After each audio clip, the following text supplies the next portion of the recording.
you getting yourself ready for our show?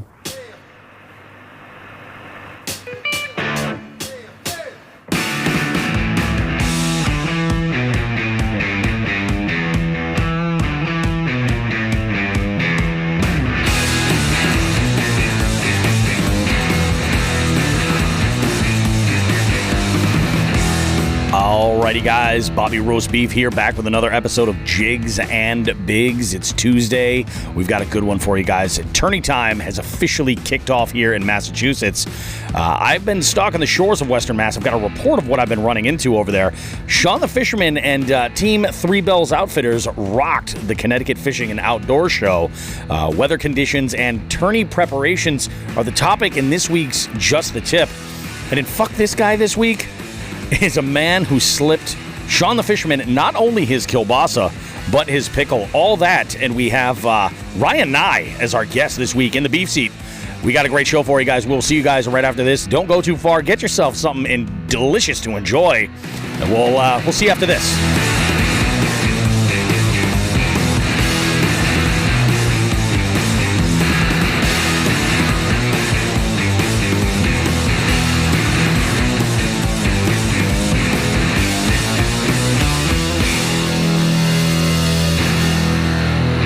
All right, everybody, Jigs and Bigs. We're episode 107, if you can believe it.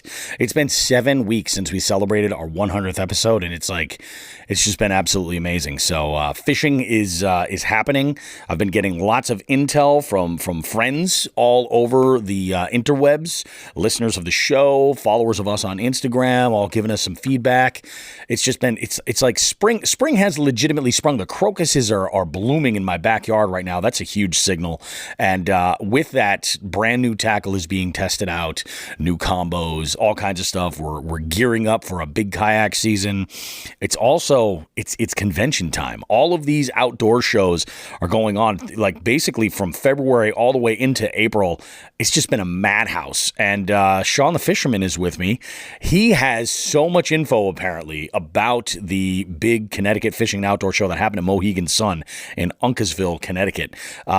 Sean, how are you, dude? How's things? I'm good, man. The flowers are blooming. The birds are chirping. Dirtbags are leaving garbage at ramps, I hear. We'll get into that, I'm sure. Yeah. People are getting ready, man. Yeah. It's all happening, man. So have you gotten out to fish at all, like in the last week? No, just that one time I got out just to that one test time? my electronics. Yeah, we talked about that. Yeah, It has been go time.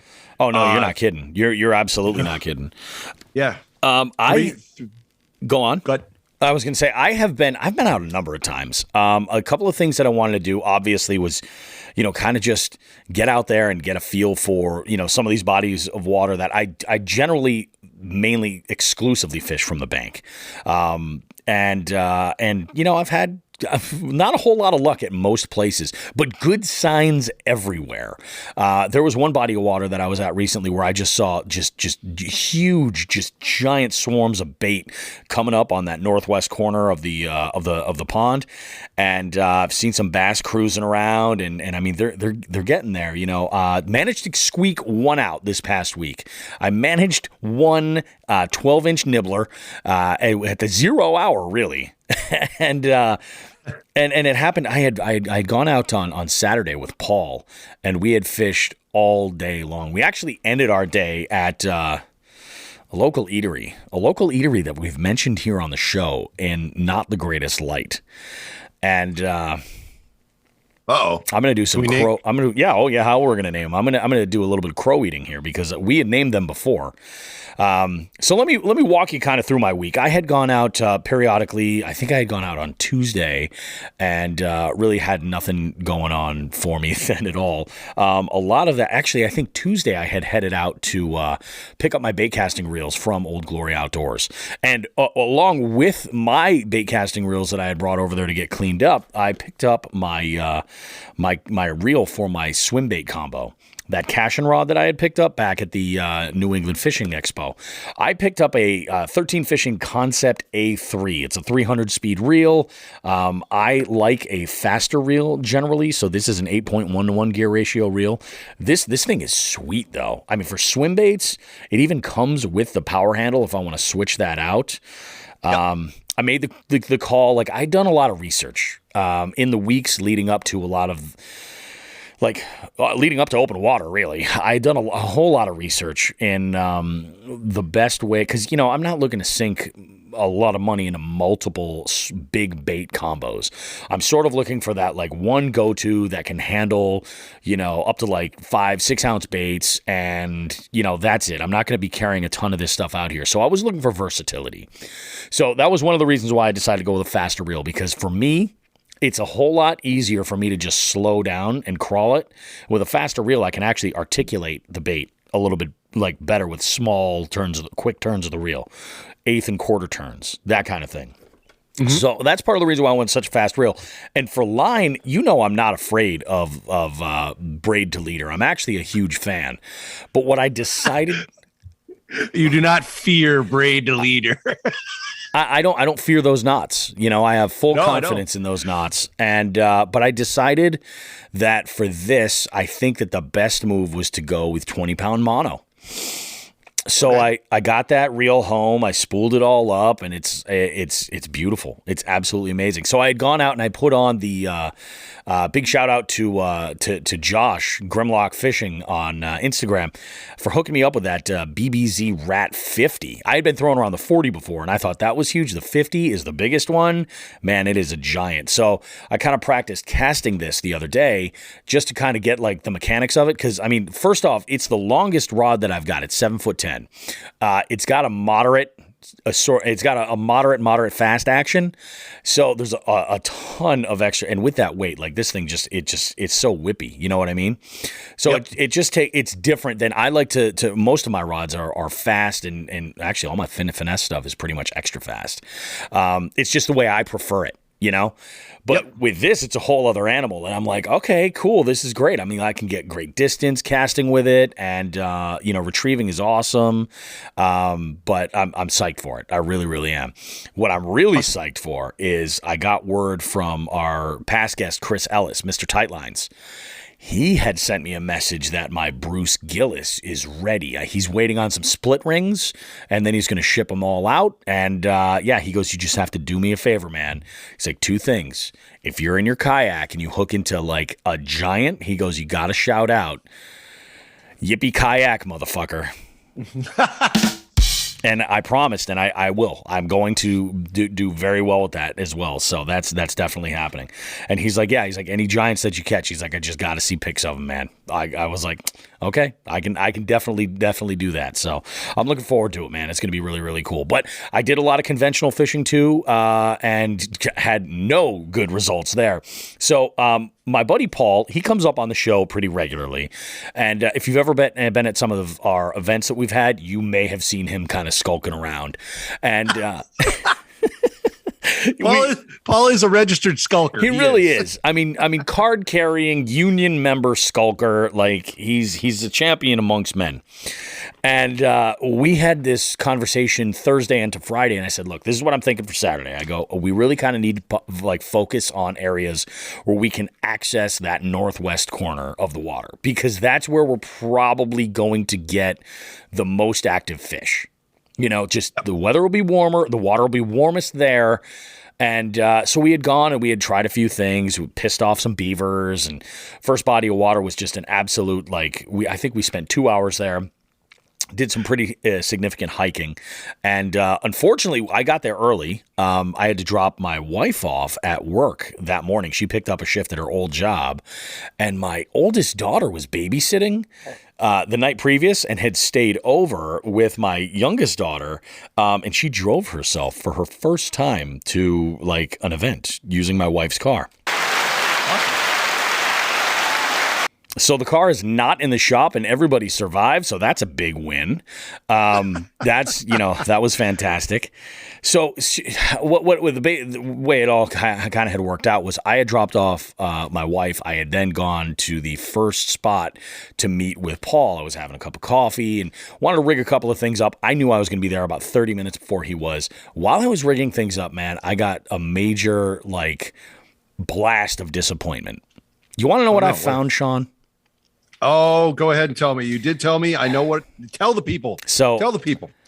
I flip open the tailgate of my 4Runner and I'm taking out my rods and I'm going through rigging stuff up that I want to throw that morning, because I know the conditions of the water. I'm getting things ready and I look, and as I'm tying some knots, I look down and I'm like, that's a Guggen clutch box on the ground. What the hell? So I go over and I grab it, not too far from it. I find a pack of Eagle Claw hooks or jigs or something. I didn't even look at what they were. I just saw the Eagle Claw logo.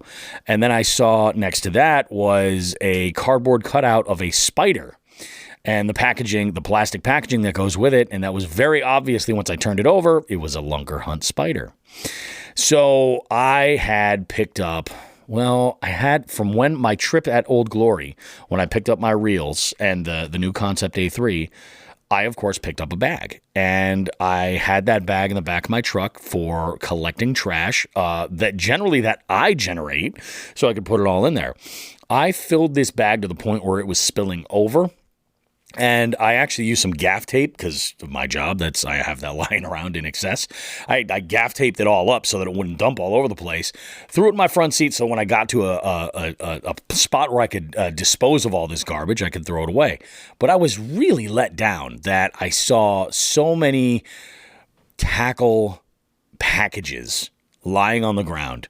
And I can only imagine that some asshat was tying this stuff on in the back of his car, like I was in some cases. But instead of throwing things away into a bag, the moron left it out there and the wind took it under the car and they just went, fuck it, screw it, I'm going to leave it right there. Who cares? So don't be that guy, everybody. That really pissed me off first thing in the morning. I'm like, this is terrible. It's one thing when you see crushed up beer cans and stuff, but when you know it was somebody that was fishing, because it's lures and, it's bait packaging and stuff like that. It's 10 times as bad, maybe even 100 times as bad. It's awful. So you should know better. Don't be a douchebag. Can I get preachy with this? Go ahead, please. I want to tell everybody how I feel on this shit. Yes. Okay. So I've been around the world. You have. And there's a lot of countries that Americans kind of have a laugh at, haha, what a shithole. And they're right. They're absolutely right. Some are. With any of our countrymen, there are some shitty countries out there. Yep. And it's amazing that a lot of these shitty countries throw their garbage all over the fucking place. I can't tell you how much I've seen just people throwing shit around. Yep. Fuck it. The wind will take it out into a desert or wherever the fuck. Mm-hmm. They don't care. Those same people are the first ones to come up to a military member and say, thank you for your service. And the military member knows that person's firing shit out their car, cigarette butts. Of course. Coffee cups, tackle bags, coffee cups, you name it. So is that a bit of hypocrisy for someone? It's 100% a bunch of hypocrisy. Absolutely. It fucking sucks, dude. Just don't be pigs. Yeah. We get 1 billion plastic bags in this country at the grocery store every fucking week or at Walmart. Who doesn't do that? Or at Dollar General. Yeah. Put it in your car, use it as a garbage bag and throw it in a garbage container so it can go to a fucking landfill. Just keep it handy. Yeah, just don't throw shit on the ground. Check this out. I have these toothpicks, all right? Yep. That I keep in my car.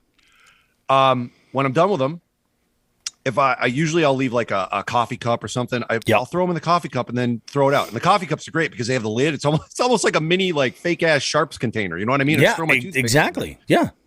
But regardless, I use those plastic toothpicks, all right? Mm-hmm. And they go into the garbage. They don't go on the fucking road. Yeah. I don't throw them in people's lawns. I pick up after myself. Yeah. Apparently, you and I pick up after other people too. Everybody's a janitor. And that's that's it's why, fucked up. just to throw this out there, that's why you and I have been so on board with the Make Mass Fishing Spots Great Again. Exactly. Because they take what we just kind of do with a fucking shitty look on our face saying, what an asshole, somebody's throwing garbage around here. And they're like, yeah, Somebody threw needles. We got this. Yeah, somebody threw fucking tires. Somebody threw fucking barrels. They take care of the big shit. You know, I don't know. I'm done with my preaching. Just fucking treat our country not like a shithole. Yeah. And it won't be a shithole. Exactly. Like it's one thing. It's the pot calling the kettle black is what it is. Yeah. You know, I mean, it's insane. I'll tell you one of the things, and just one little add on to that. One thing that I wish that they would do is put a deposit on what we in the Northeast and we in Massachusetts would call nip bottles. Those are those small 1 ounce bottles of liquor. Because I'll tell you what, man, you could make a living just collecting fireball nips on the side of the road all day long. Like, yeah. And you know, that is like I mean, this is horrible to even think this, but like that is a bright spot of the stupid deposit program that we have. So a lot of states don't have that. I think, what is it, like 10 or 11 states have? Yeah, I think it's like 10. When you buy a can of Coke, it says on their deposit in what? Iowa, it's almost all the New England states, plus Iowa, Minnesota, I think Michigan too. Am I right? California, I think, is one. Yeah. Yep. Yeah. So it sucks. You have to pay an extra, 30 cents on a 6-pack of Coke? Yeah. It's a nickel per container. But I will say this. Mm-hmm. There are people that are, whatever their position is in life, they're walking around. We see them constantly around here. Yep. Gathering all those cans and bottles up and returning them to redemption centers. And it's just kind of like a way of, it's their source of income. Yeah. Yeah. I mean, obviously that's very sad. And that's why I say it's horrible. Yeah. It's unfortunate. A lot of those folks are homeless. Yep. I'm not saying, hey, we've outsourced fucking garbage pickup to the homeless, but they're doing it. But with those cans are worth something. With the nip bottles, you see them all over the place because there's no return for them. Yeah. You know, I mean, sucks. it's crazy. You see, cans of soda or beer or something on the side of the road, like crushed or whatever. That, I mean, you probably find one for every 100 nip bottles you find. It is insane. It's amazing. Same thing with water bottles. Yeah. Yeah. Fucking gross, but it's crazy. So Bobby, I know you're thinking the same thing I am. Let's redirect. I had an adventure this weekend. Yeah, I've heard. I did. I had a fucking adventure. So, my last week was pretty boring to start. Yeah. The only fishing related thing was I had a reel that needed a what's the technical term? Douching. It needed a douching. So I went ahead and took care of that reel douching. What was this? That spinning reel you were talking about? It was giving you a hard time. Okay. Yeah, it was giving me a hard time. So I took care of that. Yep. That was one night watching. Let them eat cake or some shit. I think I flipped on. No, the NCAA tournament, I believe. Oh, okay. So nice. Maybe it wasn't. I don't fucking know. Whatever. I think it was. Maybe it was Thursday night. Who knows? But last Thursday, I headed down with Lauren and Derek, and we set up the booth. Just the three of us, and it was a lot of work to set that booth up. So, it's no joke, dude. Did I tell you this is such a stupid thing, but there was really no way to prevent it, and we didn't know until we got a hold of it. Did I tell you what happened when we set up at the Big E a few weeks ago with the floor mats that had been purchased? No. What happened? Oh, okay. So I don't know. I was not part of the purchasing process, but the same model or just one model order of these things were ordered. Now, I'm talking about the square, what are they, 2-foot square foam interlocking pads that you can use in your workshop. You can use them in your gym. I know exactly what you're talking about. Yep. Yeah, they're like 3/4 of an inch thick, and they lock together. Some of the newer ones now come with edge pieces, right? Yep. So we at the Big E, we had opened up, I don't know, 3 boxes, and we were just, man, we're making this flooring. We got to go 15 by 15. We're kicking ass. Like bam, bam, bam. And then all of a sudden they stopped fitting together, the new ones, and we had to investigate. Then we realized there's 2 different types of boxes, 2 brands. 2 shapes. Oh, it was shit. They were just barely off. One of them had a bigger corner piece, like a corner peg, shall we say, and the other one had a smaller one. And after that, they just were not aligned. But that's all we had, so we forced them together, right? So, knowing this, they got put back in, and it's go season because after the Big E. Three Bells also had a booth at the the New Hampshire one? There was a New Hampshire expo. They went up to New Hampshire, brought the same thing, dealt with the same problem. And then by this time, by this week, by Thursday, when we started setting that up, obviously these things, even though they'd been broomed and, swept off. Of course. They get a little dust. They've been to 3 different arenas or hotels or wherever these things were held. There's residual shit that gets, stuck to them. Yeah, exactly. And with 3 Bells now being busy because we're getting into kayak season, getting into open water season, they've been doing stuff at the shop and no one's had a chance to go out with a power washer and wash these things off. So I talked to Lauren. I said, you're not going to need these until next show, right? Which is February of 23. Yeah. She said, that's correct. I said, why don't we work something out here? I got 2 young teenage lads that would just love to power wash and organize these things by shape. So we don't have this problem ever again. Yeah. Yeah, we worked out a little something. So we're good on that. So I ended up after the show, I'm going to fast forward 4 days here. After the show, I packed up all the things that are in my garage right now. We're going to power wash the fuck out of them and then organize them properly and then go from there and see what we need to do. So smart move. That's awesome. Pain in the ass, dude. Pain in the ass. Anyways, we set up. We got things going. Almost directly across from us, we found out the next day. Matt Thayer, our good buddy from Klondike Custom Baits. He was there.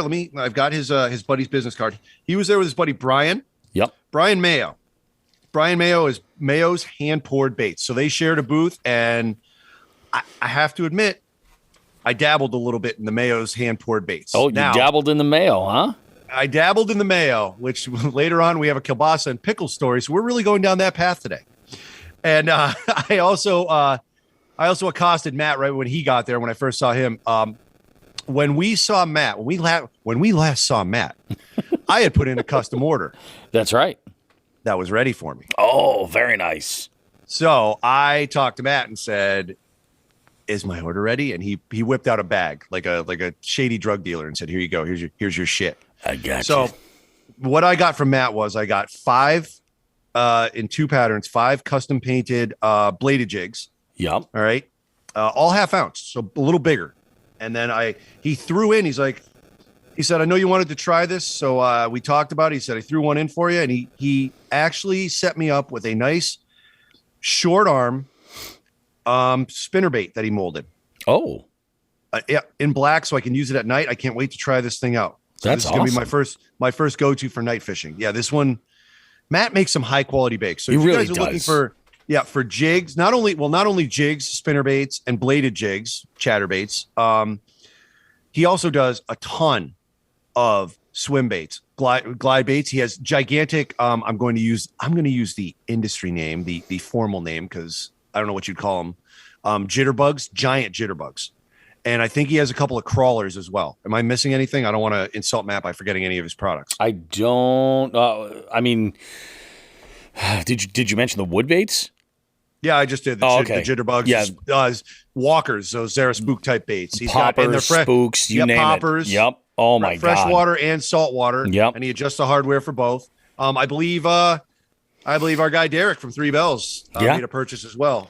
Something to do with salt water. I don't know. I'm sure that'll bite me in the ass of the trifecta if Derek's in it. But yeah, so we got to hang out with Matt. I got to meet Brian. Saw a couple of his molds really, really, really raised an eyebrow. So I picked up some of his stuff to give a try to. Yep.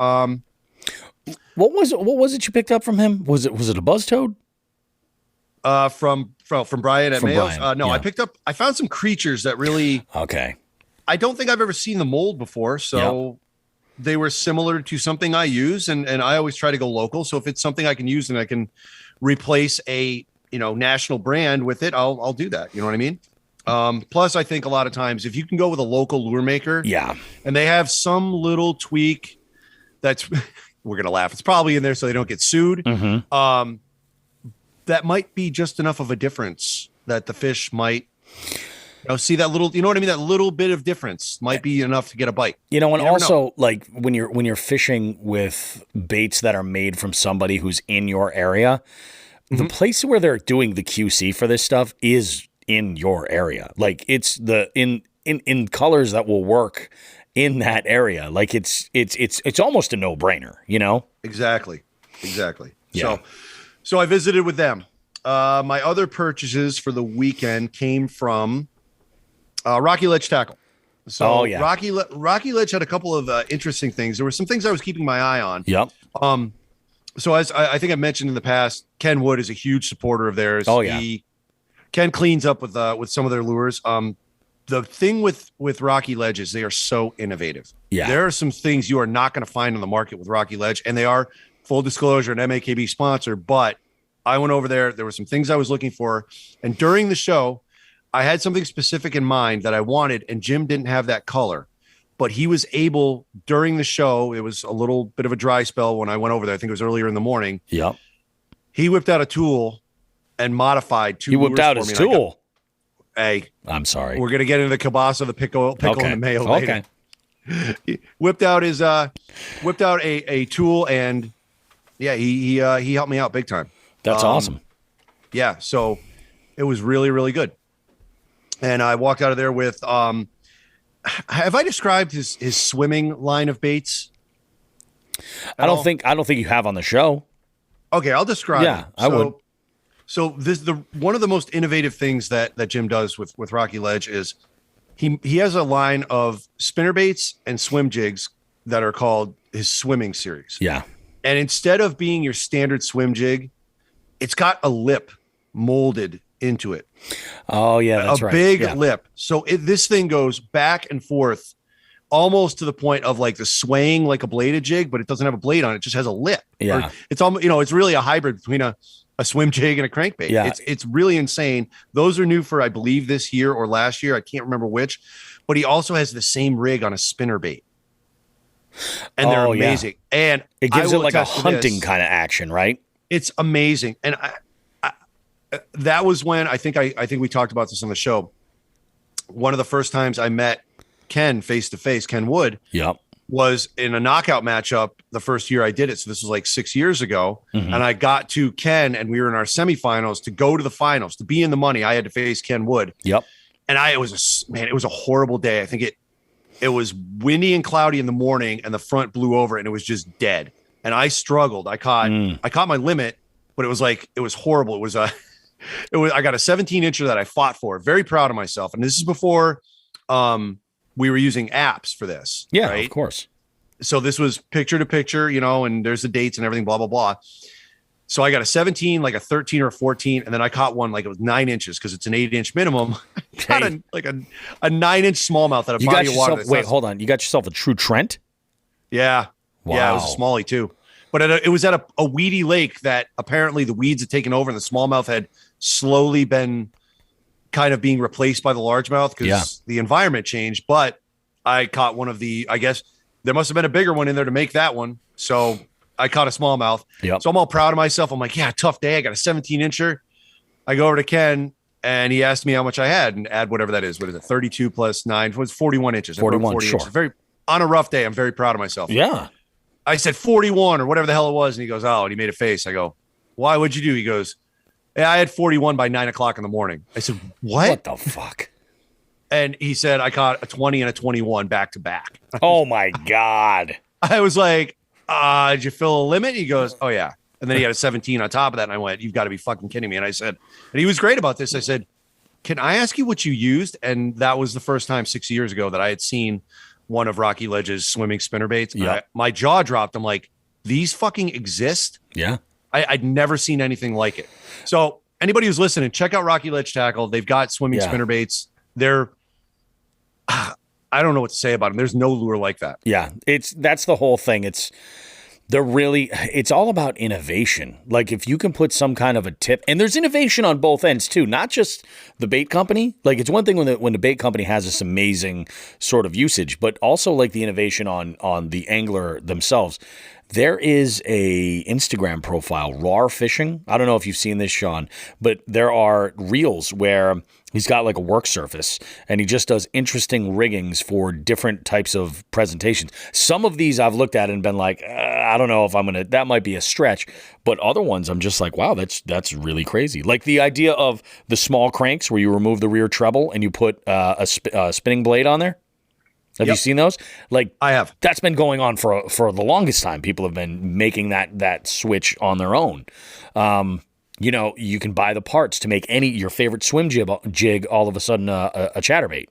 Yeah, Yeah. Like, so there's a lot of innovation on the angler as well.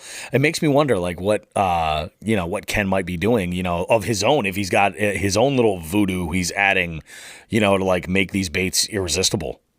Yeah, Maybe, I don't maybe know. it's trailer selection or something like that. It really is. It's amazing to consider the alchemy that goes into catching fish, like the combination of choosing baits and where you fish them and all this other stuff. And it's wild. People worry about spot burning and shit like that. It's like so many variables come into having real big success. Yep. Yep. It's there's a lot, and I always say, like, with spot burning. Yep. So there might be a spot that really responds to a technique. Yeah. But if you go there and you're not using that technique, but you still catch big fish, like, is it really, are you burning a spot? Like, it's tough to, you could be discovering your own recipe, Yeah, exactly. And yeah. I really think what it comes down to is I really hate the term honey hole. Yeah. Because unless you're Winnie the fucking Pooh, stop with that shit. Well, Disney connotations aside. Yeah. No, I hate it because I honestly believe every body of water, especially around us, has a huge fish in it. At least one. Oh, I agree. Swimming around and doing his thing, and you had mentioned that. It's a matter that. of getting them. Yeah, you had mentioned that a long time ago, and I'm like, man, you're right. You're 100% right. Like, it's like there's like when you consider the amount of new bass that are born every single year in a healthy body of water, like let's say that in a healthy body of water. And then the amount of them that don't survive like the first 3, 6, 12 months, the ones that are in there that have some decent genetics, like it's a numbers game. There's, the likelihood of there being giants in every pond is likely. I mean, of course, that gets, if you have stunted growth and, there's not enough bait, something like that, that shit all comes into play too. But the possibility is there. A healthy body of water can produce absolute giants, and giants get that way for a reason, Yeah. They're smart and they're not eating lures. Yeah. Well, not even lures, but like they're smart enough to stay out of the way of like birds of prey and like stick close to cover and not school up necessarily. I've heard that before from some people that the giants generally are like lone wolves. Yep. Either way, I mean, I don't think there's many bodies of water that don't have some sizable fish in there. You know what I mean? That's just so when somebody says honey hole, I'm like, yeah, but I might go there and just not do well. And you might come to my honey hole where I'm popping in 20 after 20 and you might not do well because we're not doing the same thing. That's where the technique comes in. But technique is it. You're right. Go on. We went down a honey hole. Yeah, we went down a honey. You know what? I think actually in the knockout tournament, I'm going to take that Winnie the Pooh thing and I'm going to run with it. I think I'm going to fish the knockout tournament without pants, and I'm just going to get a red T-shirt and I'm going to Winnie the Pooh it. When did Winnie the Pooh? Well, Winnie the Pooh did not wear pants. You're right. Yeah. I was just going to ask that. Yeah. I never thought about that. Okay, so now we've gotten really off track. We have. Also at over at Rocky Ledge's booth, they did have a small plastic that I'd never seen before. Lucky Strike makes it. It's called I'm not even going to say what it's called. Lucky Strike makes it. That's enough. Yep. There was a little plastic that I kind of raised an eyebrow and said, I wonder if I could use that. So I'm going to experiment with that this year. Again, I have like 2 or 3 things to experiment with a year. I don't really go nuts. I know what my techniques are that I succeed with, and I roll with them. Yeah. The other booth I'd like to mention that we stopped into had some stuff going on, and this is a little specific, but I think some folks could benefit from it, especially river smallmouth anglers across the country. I stopped in. I talked with John Stigler from I'm laughing as I'm reading this town name. Oh, actually, Bobby, could you say it? Lititz, Pennsylvania. Lititz. Lititz now. So John is a guide on the what river is it? Susquehanna. God damn it, I forget what river it is. I thought it was the Susquehanna. If you're listening, I apologize. I forgot what river you guided on. I don't have the sounds a little sus to me. I don't have the brochure. Oh, wait a minute. Oh, what's this? Nah, I don't have the goddamn brochure. It's downstairs. Okay. All right. Here's what John was providing to the buying, fishing, angling public. Okay. He had small spinner baits in, I can't tell you how many custom and lifelike colors. It was, wow. It was insane, but they're small and they're weighted heavily. So it's a little tiny spinnerbait that would, by, let's say industry standards, weighs about twice as much as a spinnerbait that size. Of that size, yeah. So and what it does it'll is stay low. It stays low in the current. That's awesome. So this is a specific river spinnerbait that John has developed. His company is Snagler, Snagler Tackle. Yep. And guys, look them up. If you're a smallmouth fisherman and you're fishing in the river, I was blown. Nelson and I went to that booth and we were like, whoa, what these are. So this is nuts. I'm curious. Are they like 1/2 ounce spinnerbaits that are like sized for like what you would expect to be like, maybe like, I don't know. Those, what are they? Who makes them? They're Strike King makes a small spinnerbait. It's like a pond. What's the name of it? Pond hopper or whatever the hell it is. I'm thinking of a frame almost like a beetle spin. A little bit bigger than a beetle. A little bit bigger than that. Okay. Yeah. I think I know what you're talking about then. The comment I've made is, and I haven't made a secret of my successes in Minnesota with the Strike King bottom dwellers. Yes. They're not much bigger than normal spinnerbaits, but the thing is, they have a cone of, Minnesota can use leads. Yeah, of lead going down the hook. And that's where that weight is. Oh, so it's like, it's the shank of the hook is. It's not a giant head. The head's pretty close to the same size, a little bigger. Yeah. But it makes a cone going down the hook, and that's where they add the hook. And John had done something similar, but obviously these spinnerbaits are much smaller. Yeah. And I was raising an eyebrow at those, going, I can see some good things happening with these. Yeah. And he actually was sold out of the color I was interested in. Big surprise. But I think I'll be contacting him probably this week or. That's awesome. Well, we got a Chicopee River Roadrunner for MAKB, so I'll probably be contacting him before that. One final note on the people we saw, the other groups that were there at this show. A couple things happened with let's call it Wayward Casting. Okay. Right next to us was the Connecticut BASS affiliate. Yep. I don't know, whatever they were, wherever they were out of.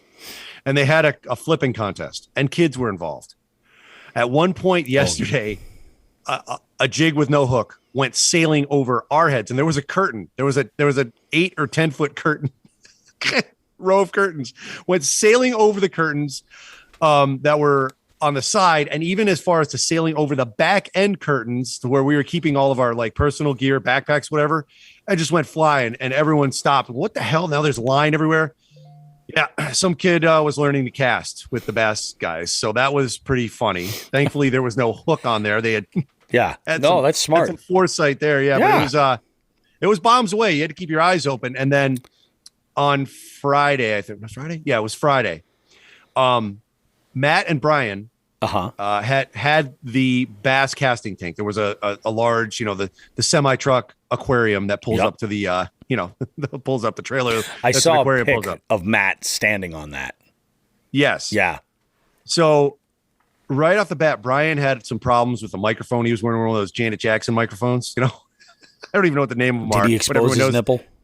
No, he did not expose his nipple. There were no other pop stars ripping his shirt off. It was like a headset mic, right? Headset, yeah. Gotcha. Little headset mic, right? Yeah. The Janet Jackson rhythm nation. Yeah. Yes. So Matt was up on the tank, and he had a what? You're a piece of shit. I'm a piece of shit. Oh my God. Matt was up on the casting platform on one side of the tank. Yep. And he was, I can't remember if he was throwing a chatterbait or a stick worm, whatever he was throwing, right? Yep. He was pitching it out in the tank. And Brian was on the floor, and his microphone was having problems. And then I don't know what happened. I think Matt wasn't doing something to Brian's liking, and Brian started illustrating his point with a spinning rod from the floor, and he was casting up and to the side 1 foot into the tank with a drop shot. I'm like, what the fuck is going on? It was great. I asked Matt afterwards, I said, why was Brian doing that? He goes, yeah, I wasn't doing something right. So he took care of it himself. That's awesome. But I've never seen anybody on the floor of the the arena just like flips a drop shot over the side, went right in. Great cast, Brian. But it's amazing trick shot. Think about it. Yeah, it was pretty funny. So yeah, that's the extent of. And to do that with a drop shot's even harder. Yeah, well, he whipped it. I don't know. Yeah, he must have been pissed at Matt. He was focused. He was dialed. He was dialed. We got to fish with those dudes. We got to make it a point to get out to Rhode Island and fish them. I mean, there's going to be a whole like gang of people like fishing when we get down. Like something about Rhode Island this year. He this is the year we go to Little Rhodey and just take over. Well, I think there's a chance. I don't know if Matt has a kayak. Yep. He had spoken to me that he's familiar with some of the trail stops for the Three Bells trail that Derek set up. Oh, so I might see Matt. Yeah, he might just jump over to Connecticut for a little bit. We'll see what what the future holds for that. But so those are the folks we saw that weren't in the booth. Now with us, and here's where I'm pretty sure I'm going to remember everybody. We had Chris and Sarah Pendergast. Mm-hmm. Great to see them. Yep. Obviously, always. Derek, Lauren, Ted. Corey and Mike from the kind of the saltwater side of the Three Bells fishing teams, Corey Pelletier. And God damn it, I forget Mike's last name. I'm a piece of shit. I've only met Mike twice. And then Tyler Sweet was there. Tyler's a great guy. Oh, yeah. Ken Wood, Joe DiDeo, myself, Nelson. Rachel Waka made it up. Yeah. And Rachel, nice to finally meet Rachel face to face. So that was fun. I understand that you were given the task of being her handler. Yes, that was rough. She's something. Rachel's a ball of energy. She is. It was fun. Yeah, you must have been exhausted.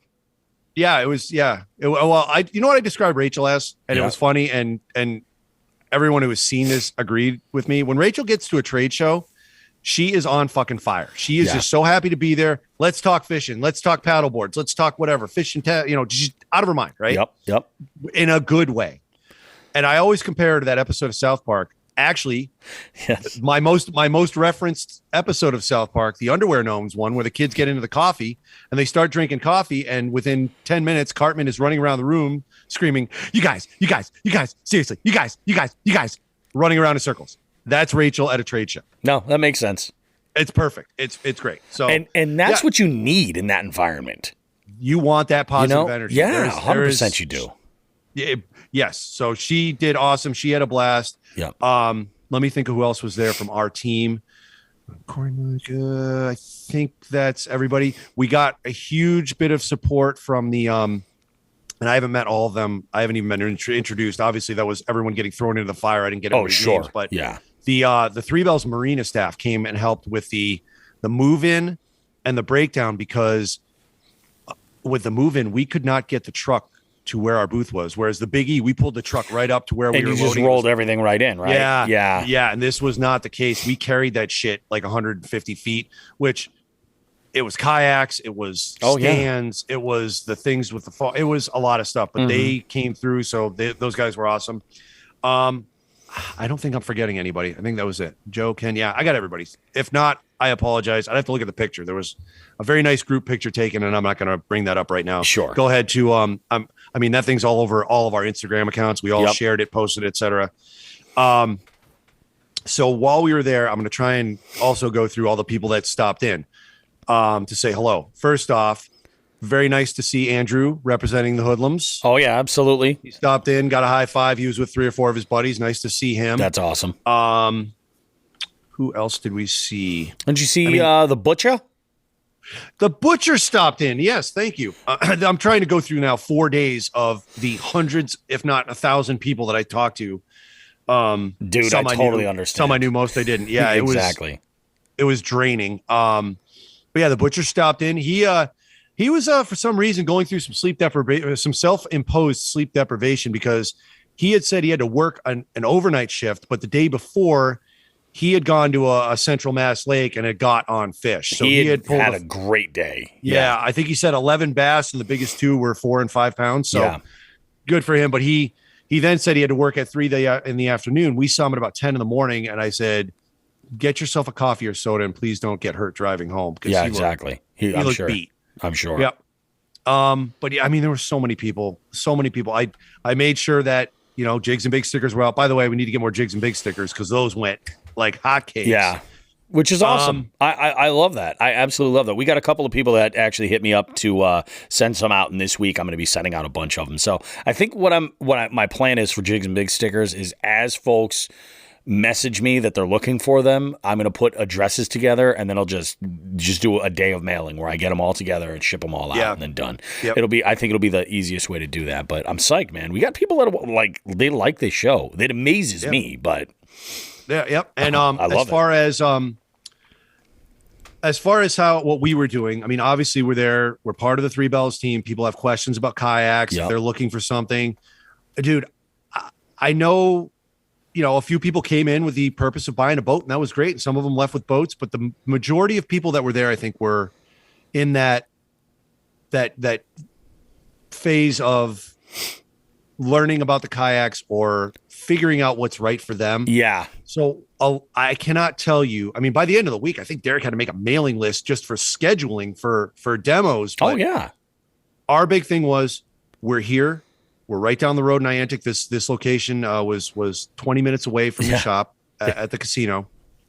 And we had said, set up a demo. We want to make sure you're in the right kayak. And I don't think Lauren's going to mind me saying this when she listens to this, but one of the big things that happened during the pandemic was the huge influx of people getting into the outdoors. Oh yeah. And buying kayaks. And a lot of people don't have Three Bells right down the street, and they went to their Walmart. That's exactly it. And now they're looking to upgrade. Yes, exactly. Yep. Or they figured out, like, hey, this is great. Now I know step one. Now I know some of my tendencies or how I want to be comfortable. And now that next step's there. So it was actually smarter for us in a lot of cases to say, hey, you sound like you're really torn on three things here. We're going to try and give you things to think about. Yeah. But if you don't want to buy right now, don't. Come demo a boat, please. It's free. Come get in the water, check it out, and get the right fit for you. I said, I demoed 2 boats. I already narrowed it down. I said, I know a lot about kayaks. Yeah. I still had to demo 2 to make sure I was making the right choice. And I think I did. Yep. 100%. So, yeah, I mean, so many people. I could talk fishing all day, and I could talk kayaks all day, and putting myself, Rachel, Nelson, Ken, Joe, everybody, because we're all in different kinds of kayaks. Sure. Lauren and Derek did a good job, assembled that team, and it covers every avenue. The wealth of knowledge of that booth was insane. That's exactly it. And on a business side, the way that's one of the things that I love about Three Bells is the way that they do business, because they realize that setting somebody up in the right boat that's the right experience for them means that they're going to create a customer for a longer period of time versus just like selling them whatever they have for inventory. You know what I mean? That they're setting them up in the right kind of way. So like when you're dealing with somebody who's like, yeah, I went and I bought a Pelican or a Lifetime and I've been fishing out of it for the last 2 years and, I like it, but, I feel like I'm a little bit restricted. I'd like to kind of, be able to do a little bit more. Maybe it's just time to look into a pedal drive. Maybe it's just that simpler. Maybe they're looking to go the full boat, and throw a motor on and stuff. By the way, I saw a video from Jeremy Little. He was out with Mike Iaconelli in his kayak. Jeff Little. Yeah, Jeremy Little. Jeremy Little's an old coworker of mine from Channel 22. Jeff Little. That dude, you got a connection with Iaconelli? Why hasn't he been on? Yeah, call him Jeremy Little. No, Jeff Little's video, he goes and he follows as Ike is pre-fishing, and I highly recommend you guys go and watch this. It's really, really just absolutely bananas, because you're talking about a guy who is in the big boat tournament world, and like the amount of respect that he has for the kayak angler is, it's mind-blowing. It really, really is. Like, just for the sport as a whole, he really kind of lays it all out there and kind of explains quite a bit. But I know that they've got that Hobie on display, that like Ike series, and that catches a lot of eyes. And some people, that's the move they want to make, And that's the Hobie PA14. It's red in Iaconelli. The Iaconelli model is bright red. Oh yeah. Yep. Bright red. That was on display there for us all weekend. Yeah. Yep. It's just bananas. Yeah. So yeah, it was great. I mean, again, I'm just naming the Butcher and Drew from Hookset, but Yeah. There were so many people that came up and said hi. Ryan I was another one. Oh, that's awesome and perfect Yeah, because we have Ryan in this episode. Yeah, Ryan was there. So yeah, it was crazy. We saw a lot of people. It was kind of a whirlwind. Yeah. And then the last thing I want to mention about this, right next door to us, and I have to say this is completely innovative. There was a charter service, I believe. Mm-hmm. They had a fighting chair set up. And if anyone saw my Instagram video, today's Monday, we're recording on a Monday. I just posted it up actually before we started recording. I got a video of them moving their gigantic great white shark that they had on the booth. And that thing spun. They had it up like, like a spinning Arby's Big Boy, you know what I mean? Or spinning, it was Arby's, right? Arby's had the Big Boy. No, it was Abdow's had the Big Boy. Abdow's, God damn it! And also, I mean, we're not just in Western Mass. It was Abdow's. In the rest of the world, I think it was Bob's. Bob's. Okay, so big giant spinning great white shark at this booth. They had a fighting chair set up. The fighting chair had a rod. Yep. And it had a harness at the end of the line. And they were putting out free fishing trip coupons. I think somebody even ran for $100 bill. Oh. And they would hook people up to the harness and let somebody run and just they would have to beat the drag. There were kids doing it. It was crazy. That's so that shark awesome. That shark was right next to us. So it was we were in a pretty lively section of the arena. It was awesome. Mohegan Sun was great. All the folks, we needed anything, they were on top of it. I believe the director's name was Krista, and then she had a photographer. I forget her name, but she was all over the place. It was a whirlwind. And then the big thank you came at the end. Mm-hmm. We were packing up, and we were one of maybe 3-4 big booths left. I think it was us and the Shark folks and one other tackle shop out on Cape Cod that was there. But who pops up right behind us? But there's Matt Thayer, and he says, "All right, what are you guys doing? How can I help?" That's awesome. We're like, Matt, you already packed up. Get the fuck out of here. And he's like, No. He goes, I'm good. What do you guys need? So huge thank you that Matt just came in and just team player right there. Yeah, what a guy. What an outstanding thing to do. So great. Thank you, Matt. That was awesome. And I can't say enough about him. So check his stuff out with Klondike Custom Baits. As you know, everybody's heard it here for a few months. He's got some good shit. Check him out. That was my weekend, man. Dude, that's awesome. And I do, unfortunately, well, you know what? We'll wrap. I think we're ready to wrap up this segment, right? Because I got one last thing. And you throw that in there, and I'm going to go through the tail end of my weekend. Do your tail end of the weekend. I'll end on it. You'll end on that? Okay. Yeah. So, like I said, Paul and I had, I had picked up this mess over there. We had fished a couple hours at this one spot, and then I had gone to another pond I had actually fished on Friday, and this is where I had seen all the bait, the cruising largemouth. There were fish there. So we had gone over there, and it was, they had just stocked with trout. So a lot of the white bucket brigade was in the house, all over the place. But there was this one kid that was fly fishing from the bank. And he must have been like 14, 15 years old, something like that. Him and an older kid, they were fishing, and he's got, he's just like whipping around this fly rod. And I saw him catch like 4 or 5 crappie. Wow. I was like, good for you, man. You're just absolutely killing it. Because with this cold weather system coming in, I was like, I knew, I was like, they're going to be a little bit turned off. This is going to be tricky. So in this one area, there's a couple of docks where they do like boat rentals and things normally in the main season. But, right now there's just open, I'm going to take advantage, so I go over and I'm working a bunch of different things, and I can still seeing like just giant swarms of bait moving through. And I spotted a couple of largemouth cruising along up shallow, and I decided I was throwing a jerkbait around. I got one good strike on this, and I'm not sure exactly what it was, but I did see a belly flash. I'm guessing from the how violent it was, I'm guessing it was probably a chain pickerel for the most part. Might have been a largemouth, just didn't get the jerkbait, didn't get the hooks, which sucks. And that was it. After that, I said to Paul, I said, dude, in this town, we got a place that we like to frequent regularly. And this is the restaurant that I said we could either go to another spot and fish. It was like, we're playing around with some rain. I said, or We can go and grab some lunch. And he's like, let's just go grab some lunch, man. Today was fun. We got like 5 hours in. It was awesome. I don't know that he even got even a swipe at any baits, but I'm like, let's just call it. We'll go grab some lunch. So you remember, Sean, a couple months ago, we had done a show where I had this awful experience at this one local eatery regarding a pickup order. And yes. the name of the place is Riff's Joint. Now, I have eaten there plenty of times in the past. Riff's Joint has, within it, they do counter service, and they sell all kinds of stuff: sandwiches, pizzas, burgers, burritos. I mean, crazy appetizers. And the stuff is to like a really upper level of quality, the food. It's really, really fantastic.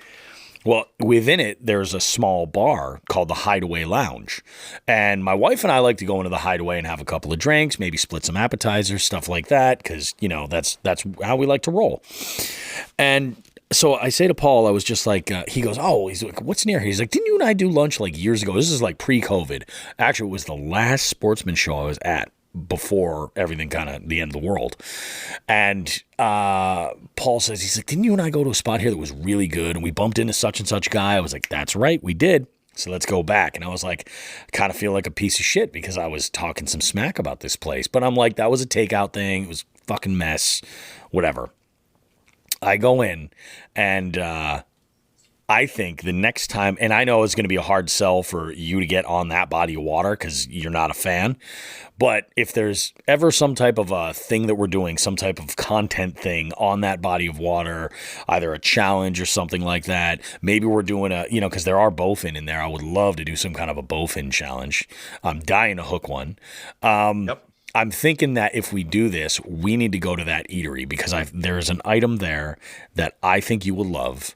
And they advertise it so they do pizzas, like I said, made in-house, but they have an entire menu of against the grain pizzas. Those are my guys. Yeah, I know. Sweet. I'm like, this is good. And so this could be a very good thing. Could be a lot of fun. Paul and I had ordered, we found 2 burgers, and we were both like, I could go either one. I said, look, I'll tell you what, you pick one, I'll pick one, and then we'll just review them. He got the black and blue burger, which is like a kind of like an old Blues burger at Theodore's. Bacon, blue cheese, like all kinds of good stuff on it. I got this burger that was called the Hangover Helper. And it was just to die for. It had some avocado. It had this was like this cilantro crema on it. It had pork belly. It was just absolutely out of this world, dude. Out of this world. And we had a good time. And then I came home that night, hung out with the wife and kids. We had ourselves a great time. And then the next day, my folks are they're downsizing. They're moving actually into like an in-law apartment at my sister's place. So they're getting ready. Their house is, I guess they're closing this week. Knock on wood, everything, works out. So they're like scrambling to get a bunch of stuff taken care of. So I had to go over and I told them, they're like, we want to give you our kitchen table. I said, great. So I go over, loaded the entire thing, 4 chairs, everything in the 4Runner with all my fishing gear. I'm like, this thing is amazing. What can this not do? What is it this cannot actually do? So I pack everything up in there thinking I'm going to have to make it 2 trips. I drive it all back home. Everything's cool. And my oldest daughter says to me, she's like, hey, she goes, are you interested in going to place X, Y, and Z? This is one of the ponds that I like to fish pretty routinely. And she says, I'm considering going and walking around the pond. And I said, I'll bring you. I said, let's just wait till your mom gets home because she had a bunch of appointments. I said, let's wait till she gets home and see if she wants to come with us. I knew she wasn't going to want to come with us. So it was just 2 of us. We went out and I fished at this spot, and the wind was insane. Temps were just starting to drop. It was about 5 o'clock at this point. And I managed this week to catch 1 largemouth, a little 12-inch nibbler, caught it on a swim jig and was just like, all right, cool. We're done. I'm freezing. Let's go. Perfect. And it happened to work out. I saw her walking back. I was like, all right, let's pack it up because I can hardly feel my hands. Now that's your third largemouth for the year? That is my second one for the year. Oh, okay. So same body of water. Yeah. Same body of water, but yeah, that is only my second one for the year. I'm hoping this week I'll be able to get out a couple more times as well. Had a conversation with Chris Tabari regarding getting out there. I guess he hasn't fished yet. And I told him, I'm like, we got to change that, man. Let's get out and do this and make this shit happen. Either a bank send or we'll go and he's got a nice little boat. We can go and give that sucker a send too. Okay. And I got some pre-fishing to do once I think in the next week I'm going to hopefully, I know the weather next week is supposed to pick back up and we're supposed to get some much more seasonal temperatures. This week's supposed to be chilly as fuck. Yep, and Wednesday is a maybe for you. You might be coming with me to see that the body of water. Yeah. We'll get into that in a little bit with the tournament stuff. Yep. Yeah, that's awesome, man. Yep, yeah, this week is a good week. Is a build up. We've got a tournament on Saturday, which we'll talk about in the next segment. Yep. You got anything? You do anything else? Anything else I want to mention this week? No, it was pretty chill for the most part. Had a nice night last night. We, I knew Sean was wiped, so we decided we just recorded today. And yeah, it was pretty good. I can't complain. I've got something to add to that condition of wiped. Yeah. So obviously, there's certain places I can and can't eat. All right. Oh yeah. So all weekend, no complaints. I had a burger every day for lunch at this one place at the casino. It was good. They had these sweet potato French fries. Oh God. But the sauce was a honey mustard horseradish. Oh dude. Yes. Yeah. Every day I ate it. Right. So I'm like, this is awesome. But I was hungry when I got home. So, Thursday, Friday, and Saturday, I just was a pig and ate like a child and just, made a thing of macaroni and cheese and passed out, or ate a pizza and passed out. Yep. Last night was a little different, Bobby. Last night we're going to take a little stroll down memory lane. Oh, On the way home, Nelson and I, after packing all that shit up, washing our hands and saying what a great thing happened. We had some stuff we'll talk about in the tournament section that happened yesterday. Yep. We went to Bar Taco. I knew it. We went to Bar Taco, Bobby. I feel like this. I feel like Stone Cold yelling. First I drank a beer, and then I drank a whiskey. First I ate. Nelson and I split the salsa verde chips. You remember how goddamn good those were? Oh, those are great. After the salsa verde chips, I got my tacos. My first. Okay. Let me put it this way. My first half dozen tacos came to the table. Beautiful. Those were gone. Nelson got his tacos. I then decided I had the cojita cheese corn, the Mexican street corn. Yes. Knocked those fuckers down. And then just to wash it down, 2 more tacos. Nice. You got to. And then I came home and passed the fuck out. I was done. I believe it. I was so fat and happy. I'm like, this weekend was rough, on our feet. It was good. And honestly, the one thing that I heard from not only people walking around, but some of the other vendors that didn't have that silly foam padding on the floor, people were beat up from standing on cement all weekend, for 8 to 10 hours a day. And I get it. I'm like, wow, we really lucked out with having that foam. Now I just got to sort it out and clean it, Absolutely. But that was this weekend. I'm going to go ahead and break that bad news if you don't mind. Go for it. Yeah, you and I had to have this talk last week. So unfortunately, due to some scheduling stuff and the way this year has gone, we are actually going to push. We are going to, what's the term I'm looking? Not delay. We're going to, I guess, cancel this year's tag sale at Old Glory. We're not going to be doing that. Yep. We're going to regroup and come back at it next year, probably a little earlier. We'll see where it goes. Get a jump on it. Yeah, at this point, we're in tourney season. There's a lot of stuff going on that day, which we didn't really know about. The day got moved once. It's not going to happen this year. So anybody who was ready for that, we apologize. We'll regroup and make sure the next year's is an event that will be talked about for ages. But this year it ain't going to happen, folks. We apologize. Life happens. Yeah. Oh, absolutely. Life happens. Yeah. And Bar Taco also happens. Bar Taco happens.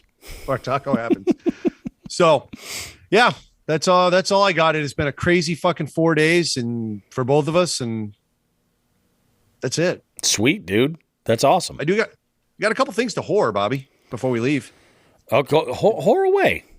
Can I whore? Do you want to whore? Or can I whore? Go ahead and whore. I'll do some whoring today. You always do the whoring. Whore. I get to try the whoring today. So with fishing and tournament, yes, with tournaments and open water and fishing and all these wonderful things happening with the arrival of spring, our fishing report will be back probably next week. I don't think this week, probably next week. We're going to have a lot to talk about. So Cheryl will be spinning it up again because it's been that second down season. You know, when ice forms, but it's not walkable, it sucks, and the fishing report suffers. When ice melts and it's not open water and not fishable, fishing sucks, and the report waits. So we'll be back with that. And then we got merch. We got all sorts of merch. We do. We got speakers, little Bluetooth speakers, say Jigs and Bigs on them. Yep. We got shirts. We got hats. What else we got? We got all sorts of shit. We got hoodies. And in fact, you know, you and I had been talking about dropping a bunch of new designs and things like that and doing some performance stuff. We got to get on getting the performance stuff together, but there are a couple of designs for shirts that you guys might see pop up in the next few weeks. Yes. So if you're looking for new stuff, keep checking the store every once in a while. I mean, obviously, once we drop some stuff, we're going to let you know, and for sure. But we have a new design, a little an homage, if you will. We'll call it the Roots line. We do. Yeah. The Roots line. The Roots line. And you guys can check this sucker out. Speaking of, you know, it's funny. I'm going to mention this, Sean. I'm going to mention this to you, Sean, as if because you haven't witnessed this. But so you remember when we left the Springfield Sportsman Show, right? Mm-hmm. On the way out that night, we had bumped into the one and only Mr. Mike Ficara. We did. We saw Mike, a seasoned angler and a former coworker of the appliance and electronics store that Sean and I first made our careers early on in the mid '90s. So we saw Mike there, and he is no stranger to the outdoors at all, and he was. You know, just kind of making a lap around the show as things were kind of wrapping up. We bumped in, we had a little conversation. Well, was it 2 weeks ago? I think it was 2 weeks ago. I was at my Monday night trivia night setting up, and I just started playing some music, and guess who walked right by me? Mike Ficara. Yeah, so it was good to see him again. We talked a little bit. He said he was going to give the show a lison and check it all out. And we were talking about, you know, water and different bodies of water and boats and all kinds of stuff. And it's going to be pretty good. So fun stuff. Without naming any towns, does Mike live in my section of Western Mass? You know where he lives now? I'm not 100% sure. I want to say yeah. Yeah. Because I thought I saw him at Stop and Shop the other day, and we kind of looked at each other. You could have, and because you knew Mike a lot better than I did. I remember him in passing. You knew him a lot better than I did because you worked there longer. But I thought I saw him. So if it was him, tell him I apologize. I'll say hi next time. Oh yeah, but that's awesome. That's sweet. Good. It all revolves around Bernie's, but yeah, it really does. So buy our shit, people. Buy our shit, guys. One other thing I want to mention before we go to break is that we've quadrupled our numbers for the Jigs and Bigs tournament that starts on this Friday. It starts Friday, April Fool's Day. That's not a joke. It actually starts on April Fool's Day. So we've got a number of people in there. One of those competitors is Reelum Angling Emily Edge, and I'm very, very excited that she's part of it. She and we had a conversation. She's like, oh yeah, I just joined, and then I realized that I don't have the right measuring device for it. So she's like, this weekend I'm going to look around and grab one, and we'll be all set. I told her, I said, I recommend the Carbonite. I was like, it's the most affordable, and it's light, so if you're doing bank stuff, you will carry it. It's not one of the heavier metal ones or anything like that. It's something you can definitely keep on you. So I think... Bob, let me jump in on that. Go ahead. This is going to be some serious whoring that I've actually never ventured into before. You've never heard me say this shit. Whore it up. Because there's a week left. Yep. Right? If you need a catch board, go online, go to Three Bells, right? I believe there's a place to put in a code, SD22. You get yourself a little discount. I believe it's 5%. Oh, there you go. Awesome. Yeah. Yeah, that's just for help. I don't really give a shit. Yeah. Buy it wherever you want, but you can get a discount through Three Bells because that's what definitely. I did not think about that. They'll ship that sucker out to you, and it's going to be good stuff. So now I'm a whore. Now you're a whore too. Oh, everybody loves whores. We have much more show coming up, but where was I? About that tournament. Yeah, so go ahead and register now. A lot of folks have inquired. They're like, where do I register? Where do I register? If you're seeing this on our story, I've been putting links to register right here. But you can always just DM us, and I will. If you need a link in order to find the tournament, I will send you a link, and you'll be all set. You do need to create a Fishing Chaos profile, but this app is starting to become very much a standard in a lot of ways. So if you enjoy tournament fishing, you're going to be using this app a whole lot. In fact, if you're, I should mention too, we have a couple of anglers in Texas. And so, I mean, we are branching out. Like we have anglers from all over the place that are jumping in on this. So this is going to be a lot of fun, guys. If you're, considering, you'd like to try it, this is multi-species. It is nationwide. It is not just for Massachusetts or New England. It is nationwide. Go ahead and jump on in this tournament. We'd love to talk about it. I'd love to see those numbers quadruple another time before April 1st. So let's go see what we can make happen. That would be absolutely huge. Cash prizes for our top point earners. And we have also some other prizes as well that we're going to be giving out. And in fact, a couple of these things are going to be like specialty, like raffle-y type items that you can't place and win anything else for in order to win. So we've got some stuff as well that if you enter, you've got a chance of winning something, Yep. And just for anybody who's considering getting in on this, if you are thinking about it, get in on it quick. Yeah. Because what we have seen throughout the Jigs and Bigs and Chronic Trips tournaments is we offer a prize for every 100-inch increments of fish. That 100 inches usually goes in the first day. Yeah.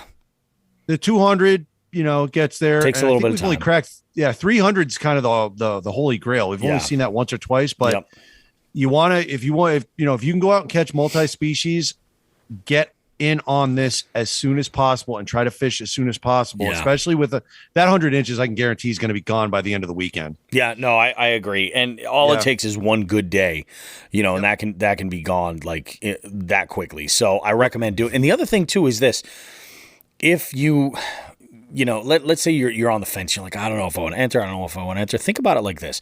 If you know that it's relatively likely that you're going to fish the first week of April, you 100% want to be in on it now. And I know some people, what they'll do is they'll go out and fish and then they wait until they get on a good day. And then they're like, I'm going to do this now. Just do it now, and then you're ready and prepared. Because let's say you sleep on it, but then you catch an absolute giant, like a 19-inch, a 20, a 23, something huge, that maybe you catch a 40-inch pike, Yeah. And it's that day. Do you really want to be downloading the app while that thing's in the net? And what if you don't have service? Or what if you caught that on Friday the 1st, and then you're like, oh, I really should have entered this here. Oh, maybe now you're chasing that catch again. Just make it easy. Enter it, and you're good to go. Yep. And just to hammer home the point about the getting in quickly. Yep. That 100 inches. Now, some of the anglers that are just trying this out are saying 100 inches of fish in one day of different species. How can I do that? Let me tell you some simple math on how to do this. A 15-inch largemouth is not a big largemouth anywhere in the country, right? That's pretty average size largemouth. That's small. No one really turns their nose at a 15-incher, but it's not a huge fish. You catch a 15-inch largemouth, you put it in largemouth category. Then you catch 5 more 15-inch largemouth, right? That's your NE5. So that's 90 inches right there.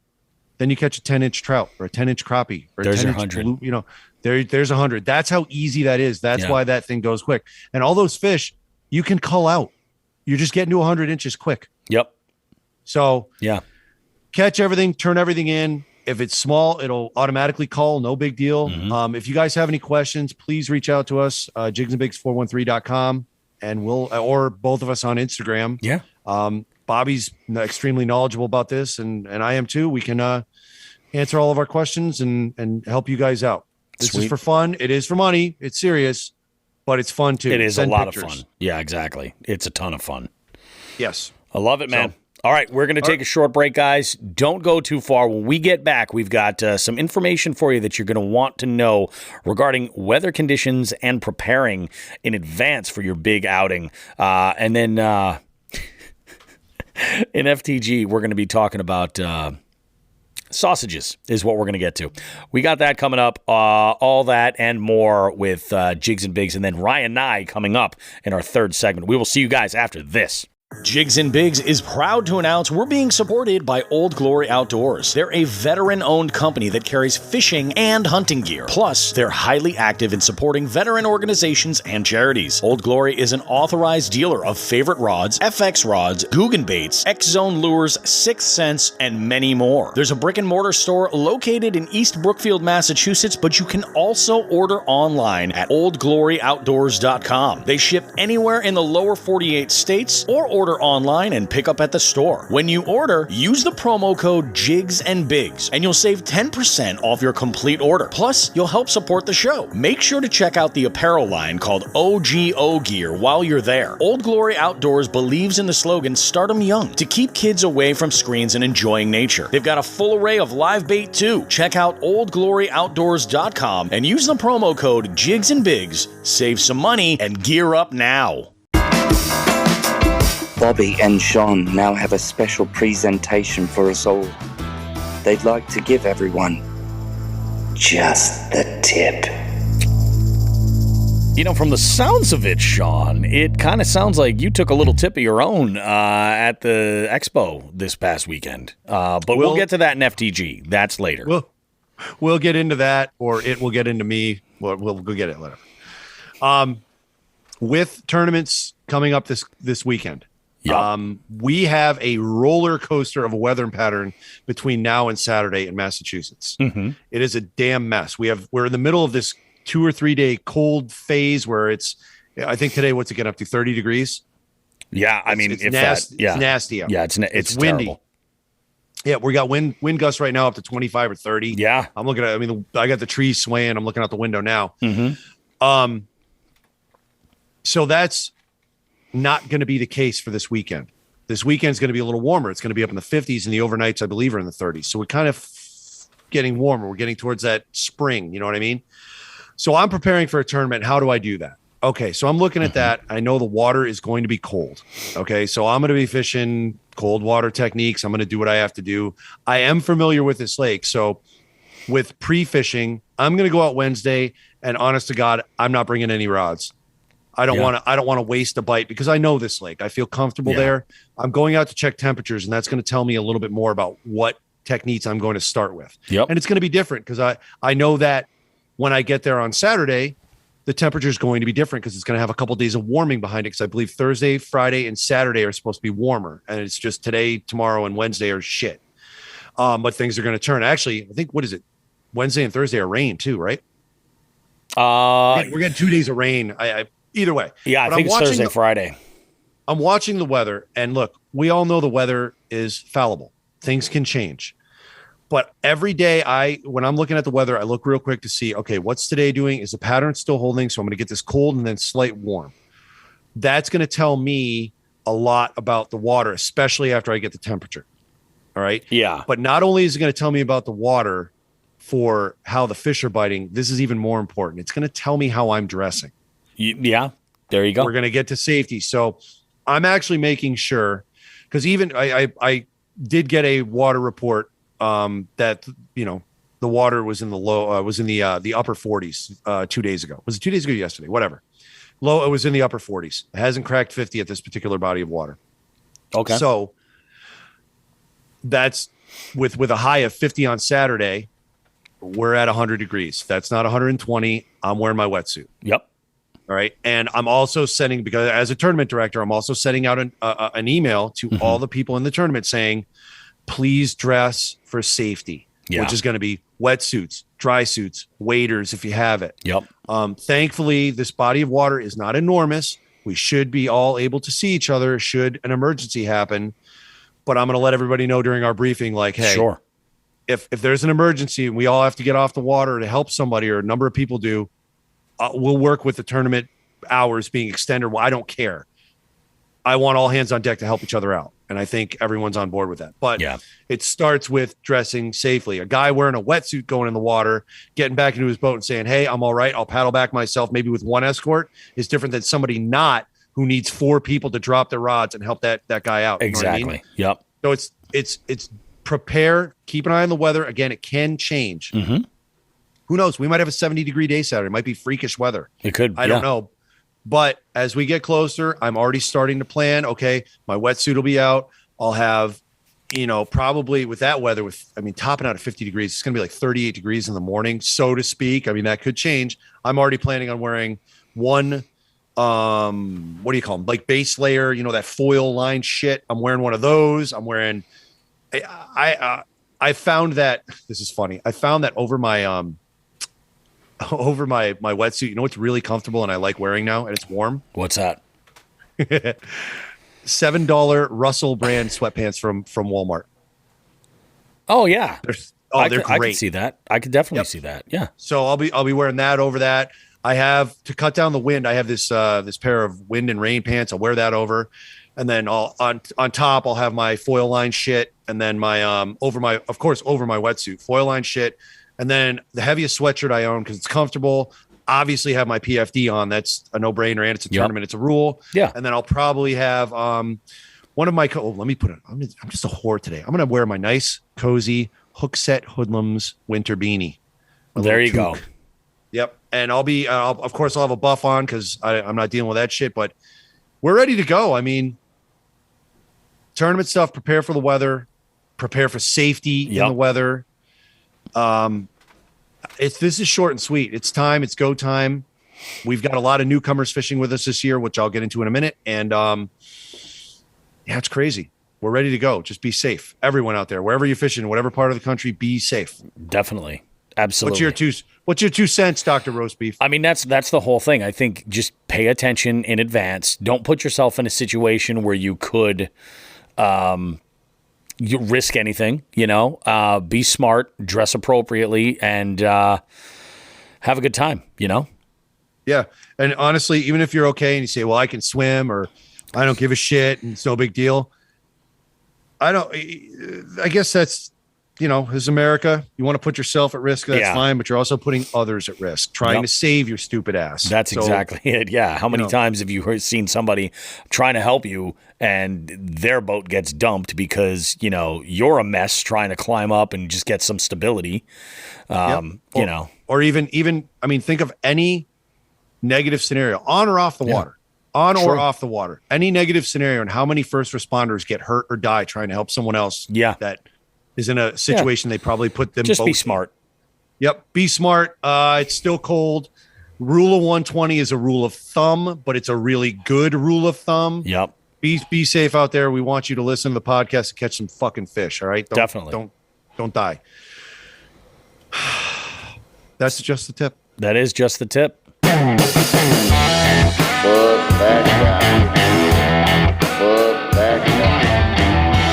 Fuck that guy. Now, I have not been briefed with this at all. I have no idea what is what's coming. I'm kind of, I don't know. We'll see what happens. But Sean apparently says that he's got a doozy, and why don't you go ahead with this one? Tell me all about it, sir. This is a very, very different FTG. Okay. This is not an angry FTG where we have a distinct villain that needs to pay, needs to be punished.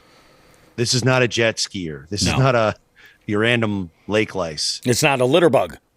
This was next level conniving salesmanship that emptied my wallet on Saturday. Okay. Among all of the different vendors at the show, I think at one point, I wanted to take a break and it was a little slow. And I said to Lauren, I'm going to go for a walk. She said, okay. Yeah. And I took Rachel with me. Now, Rachel, as we all know, is even more Polish than I am. All right. Yeah. I am of half Polish descent. I think Rachel, I believe, is 100%. She's the full boat. Full boat. Yep. There was a booth with a gentleman, heavily accented, selling kielbasa. Oh. And so actually selling processed meats, mostly kielbasas. There was a few other things, and pickles. Okay. Okay. Sign me up. I'm all about it. Yeah. Wait till you hear this. Wait to hear this, Bobby. I was the canary in the coal mine for this. You're going to benefit from it because you know what? You're coming on a few trips with me. Okay. This summer, couple trips. Well, I will bring the goods, but here's what happened. This guy was one of those caricatures of like 19th century snake oil salesman. This guy was about sales, and this guy was about nothing else. Yeah. Right? He meant business. This guy was all fucking business. He was just there to move sausage, and that's it. This guy appears to live, eat, sleep, and breathe moving sausage Okay. and pickles. Tell us the tale. I get to the booth with Rachel, and there's some samples out. And Rachel had tried I think it was a spicy kielbasa. There was a nub of that. She's like, "Oh, this is good." And then Why he's is it cutting us spicy? up. He's cutting up. Yeah. I did not think of that. He's cutting us up some cheese, and we're getting all these samples. So in this respect, he was also very similar to a drug dealer, getting us hooked on the product. Yep. What was your reaction when you saw the spread, the variety? Like, were you like, Damn, boy, he's thick. Boy, that's a thick ass boy. Damn. I think we know that's obvious. okay, good.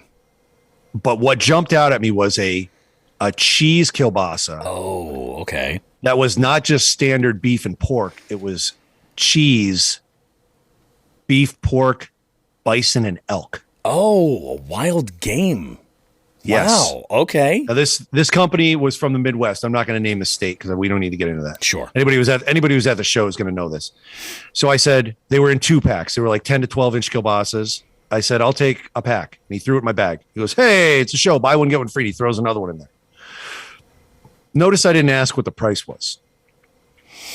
Then he's like, "Hey, she likes the cheese." And he's throwing cheese in the bag. And I'm like, "This free?" He goes, "No." I go, "Get the cheese out of here. We didn't ask for this." Yeah. He's like, "Hey, now he's throwing." This is aggressive salesmanship. Yeah. Where he's throwing cheese in a bag of kielbasa and saying, "Hey, this is yours," right? It's like, you want the kielbasa? Yes. I'm gonna pump you so full of sausage. Yes.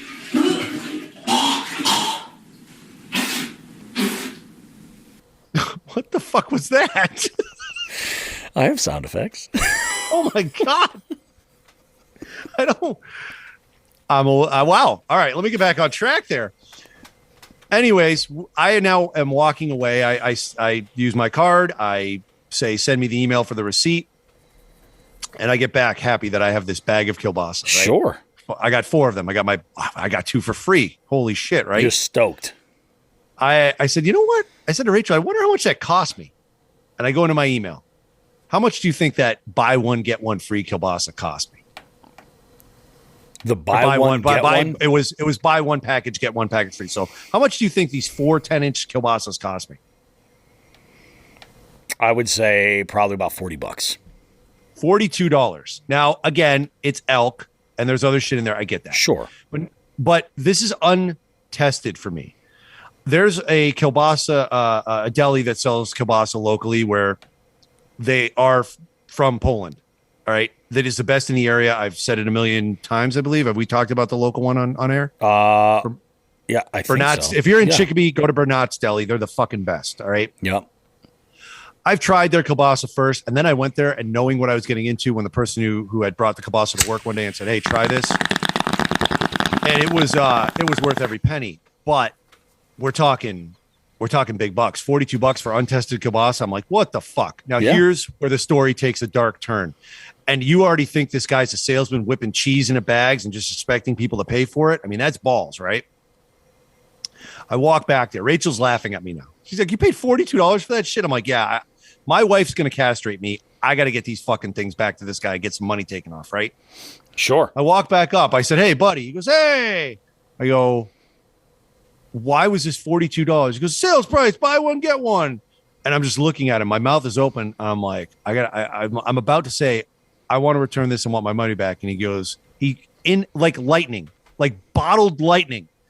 He reaches across the counter, grabs a huge deli container of sliced pickles and goes, "Here, make you happy, have some pickles," and then turns around and walks away. So now I am standing with a bag of kielbasa that I paid a lot of money for, cheese kielbasa with elk in it, Yep. and a thing of pickles. And the only thing I could do was walk away. So I walk back. Rachel knows I'm going to to return this kielbasa that I've overpaid for, I feel, Yep. with hell in my eyes, and I come back a completely whipped and demoralized human being. Yeah. Now carrying pickles, which I don't eat pickles. I mean, don't know what happened. I'm saying I wonder fuck how that much guy. the pickles went. Like, I don't know. I'm saying fuck that guy in awe. Like, Fuck that's the that thing. guy. Now I know to stay away from the kielbasa shyster as he became known. So I will tell you, I forget who it was that I was talking to. You know what? It was one of my trivia regulars. And we were having a conversation, as you do, about kielbasas.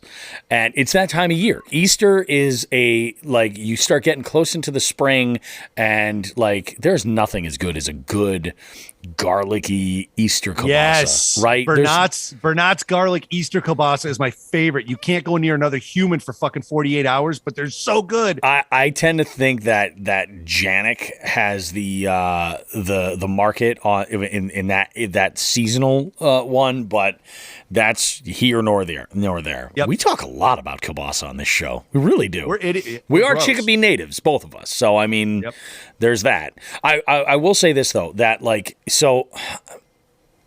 I was having this conversation with this guy, and he goes, "Yeah, there's this guy that I work with, and I think he has like a relative, an uncle or something that makes this himself. He has a smokehouse, and he does a bunch. And he's like, every year I get 4 or 5. He's like, but this year, he's like, because of the price of everything going up, he's like, now he's got to charge $10 a piece, and he's like, but it's worth it. I'm just doing it. And I'm like, yeah, that sounds about right.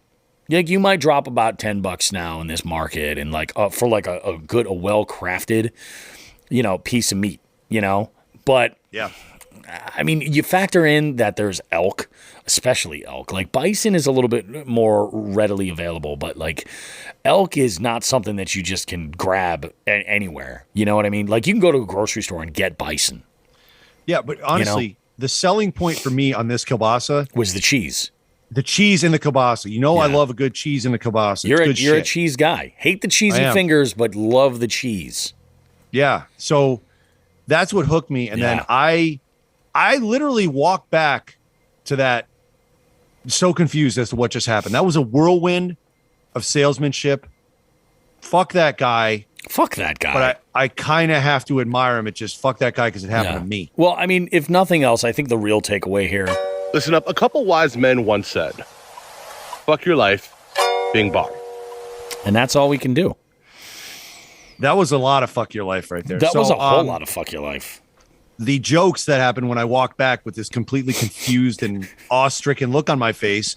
I said my wife's going to kill me because I just spent that much money on kielbasa for no reason at Yeah. the show. And Lauren started laughing and actually wrote me a note that cleared me of any wrongdoing for my wife, saying like That's great. Sean encountered the kielbasa shyster. Please forgive him. Don't hit him. And That's yeah. hilarious. Lauren So- wrote a note. Well, I mean, I'm going to bring these with us when we go on our little trips this summer. We have a couple road trips planned. We're going to have these over the campfire. We're going to boil them, get them nice and juicy, and then we're going to put them on a campfire, get them a little charred. Yeah, a little smoky. And I'm going to eat mine with just a mad face, unless it's that fucking good. You never know. Once you get that sausage in your mouth, it might be, it might be that good.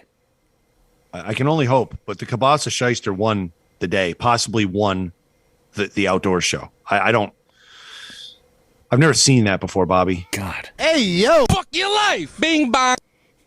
Exactly. Oh my goodness, dude. Can we move on? Let's move on. You know what time it is. Yeah, it's time for a Dothraki wedding. It truly is. Yep. So talk to me. I love it. All right, we got a lot of stuff to cover here, and then as we know, I am running out of time here because I got to go pick up my kids. But Yep. we talked about the jigs and bigs. It's open. Register. Get in on it. Get in on it quick if you want a shot at that 100-inch increment. If not, it's okay. The tournament's there. These are little side. What do we call them? Side quests. Yeah, It's side 100, quest. 200, 300 side quests. If you're into side quests, jump in quick. You're not into side quests, take your time. All right, next up. I'll start with a little further out. April 9th, if you are in Connecticut and you are a kayak angler, Three Bells Kayak Series is starting up. It's also on Fishing Chaos. Search Three Bells. You'll be able to find it there. There's a whole bunch of Three Bells tournament. Obviously, the trifecta's up there. You can register for that. That's way off in the distance. We'll get there. But April 9th, Three Bells Kayak Tournament Trail Series is opening up. Register if you're interested. Also still open and about to start, so it's going to close, the Maine Yak Anglers Big Five. So it's all of New England plus New York, I believe. That's your biggest 5 largemouth of the year. If you want to get in on it, it's got to be out of a kayak. If you want to get in on it, that is also on Fishing Chaos. Get in Maine Yak Anglers Big Five. It is fun. It really, really, really, over a long term, over a year, it measures your success as an angler. Really, are you catching the big ones? Are you? Didn't John Richardson win last year with like I think 3 fish at 23 inches? Yeah. It was nuts. Yeah, they were freaking giants, dude. Like, and then they 2 were more that were truly like giants. 22 and a half, and he's fishing just New England. So they're in here. You can get them. So jump in on that. The EKF events are starting to open up, if they're not all open already. Messalonsky is the first one up in Maine. If you're interested, again, these are all kayak things except for the jigs and bigs. If you're interested in that, jump in on that. I'll be heading to that one. We're actually staying with a friend. That's going to be a blast. Yep. We got a friend who has some property a little bit north of there. Nelson's dropping the trailer. We're eating some damn food, and we're going to catch some fish. And then this is where Nelson and I left the building, high-fiving with smiles. I told you a little bit about this yesterday. You knew how excited I was. Last year was the first year for MAKB's Western Division. And the first year is always going to be a growth year where you're going to develop your core of the guys that are there and like the format or are getting used to it. And what we strive to always do with every event, the whole trail, we make it just like MAKB has been in the past out east. A trail where you've got a high level of competition, but the integrity is there. And that's what's important. You got to have that. There's no bullshitting around with fucking dry erase boards. The transparency's there, the integrity's there, but it's stiff competition. You're not going out there and expecting to win every one. You can't do that. You just can't do that.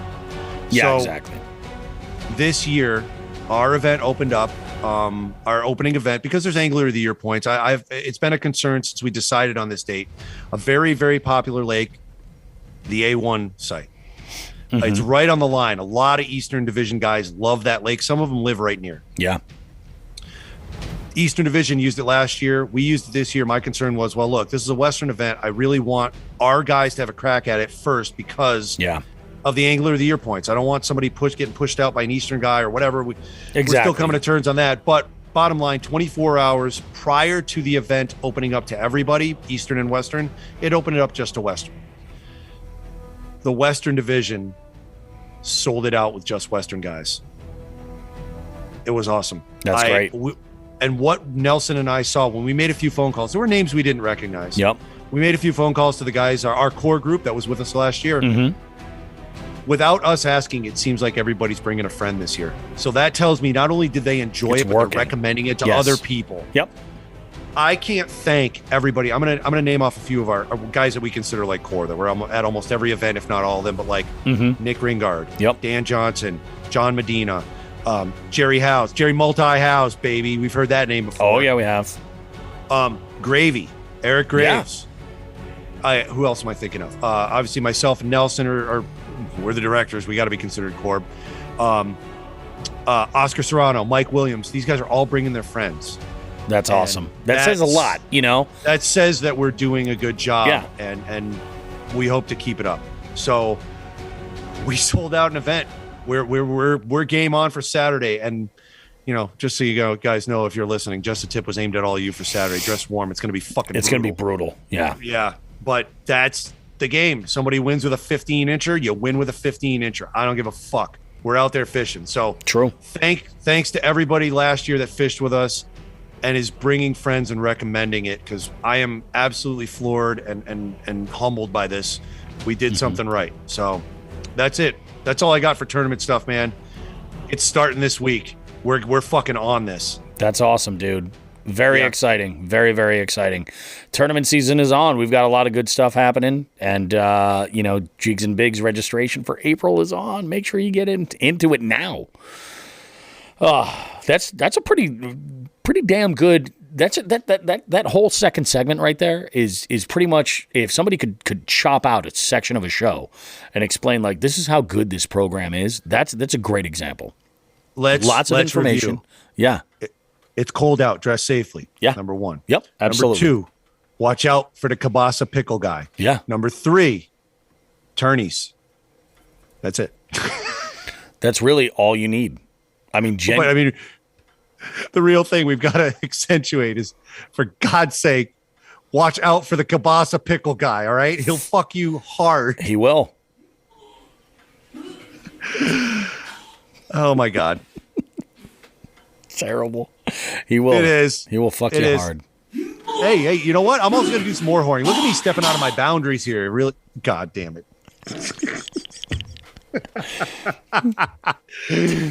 Hey, we got a rare interview coming up where I took part in it too. So you guys enjoy that with Ryan Nye. Ryan's a great guy. Saw him at the show. Hope you enjoy it. Bobby, you got this intro covered. I got fucking Mr. Mom shit to do. It's good, man. It's good. Outro. I said intro. Outro. I got you, baby. You got my back, buddy. I got you. Don't worry about it. All right. I hope you reconsider coming out pre-fishing on Wednesday, because we probably will eat something. Maybe kielbasa. Maybe. All right. 2 dudes driving down the road eating freaking kielbasas like they're freaking Mars bars. Why Mars bars? Wouldn't be, well, any kind of candy bar, Snickers, 3, whatever you want to call it. But I can say this: that's not been the first time I've been in that situation.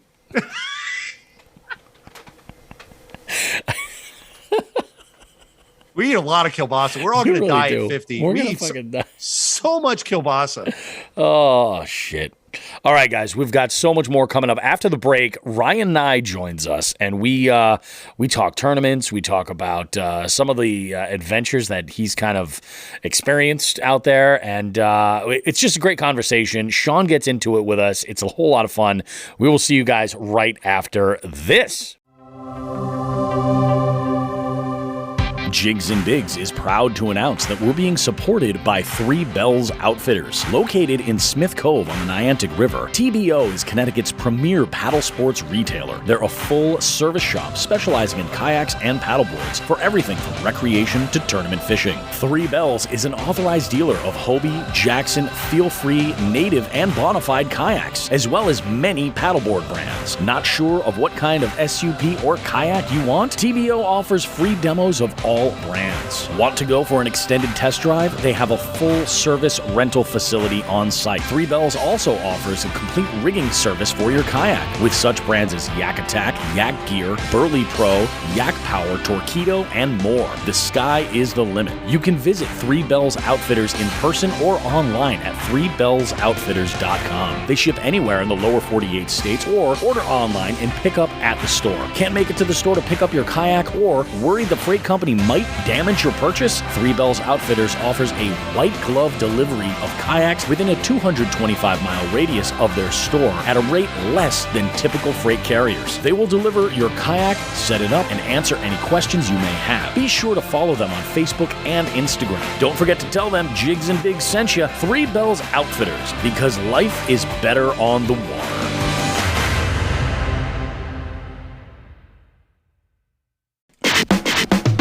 Alrighty, guys. Bobby Roast Beef here. We've got an interview segment. We have like an interview segment like supersized right here, because not only do we have our guest this week, we've got Ryan Nye, kayak tournament angler, all kinds of great stories, stuff that we're going to hear from him. But I got Sean the Fisherman in with this interview as well, and that's because these two have a little bit of history, but on some of the larger local lakes in our area. So Ryan, how you doing? How are things, man? How's everything going?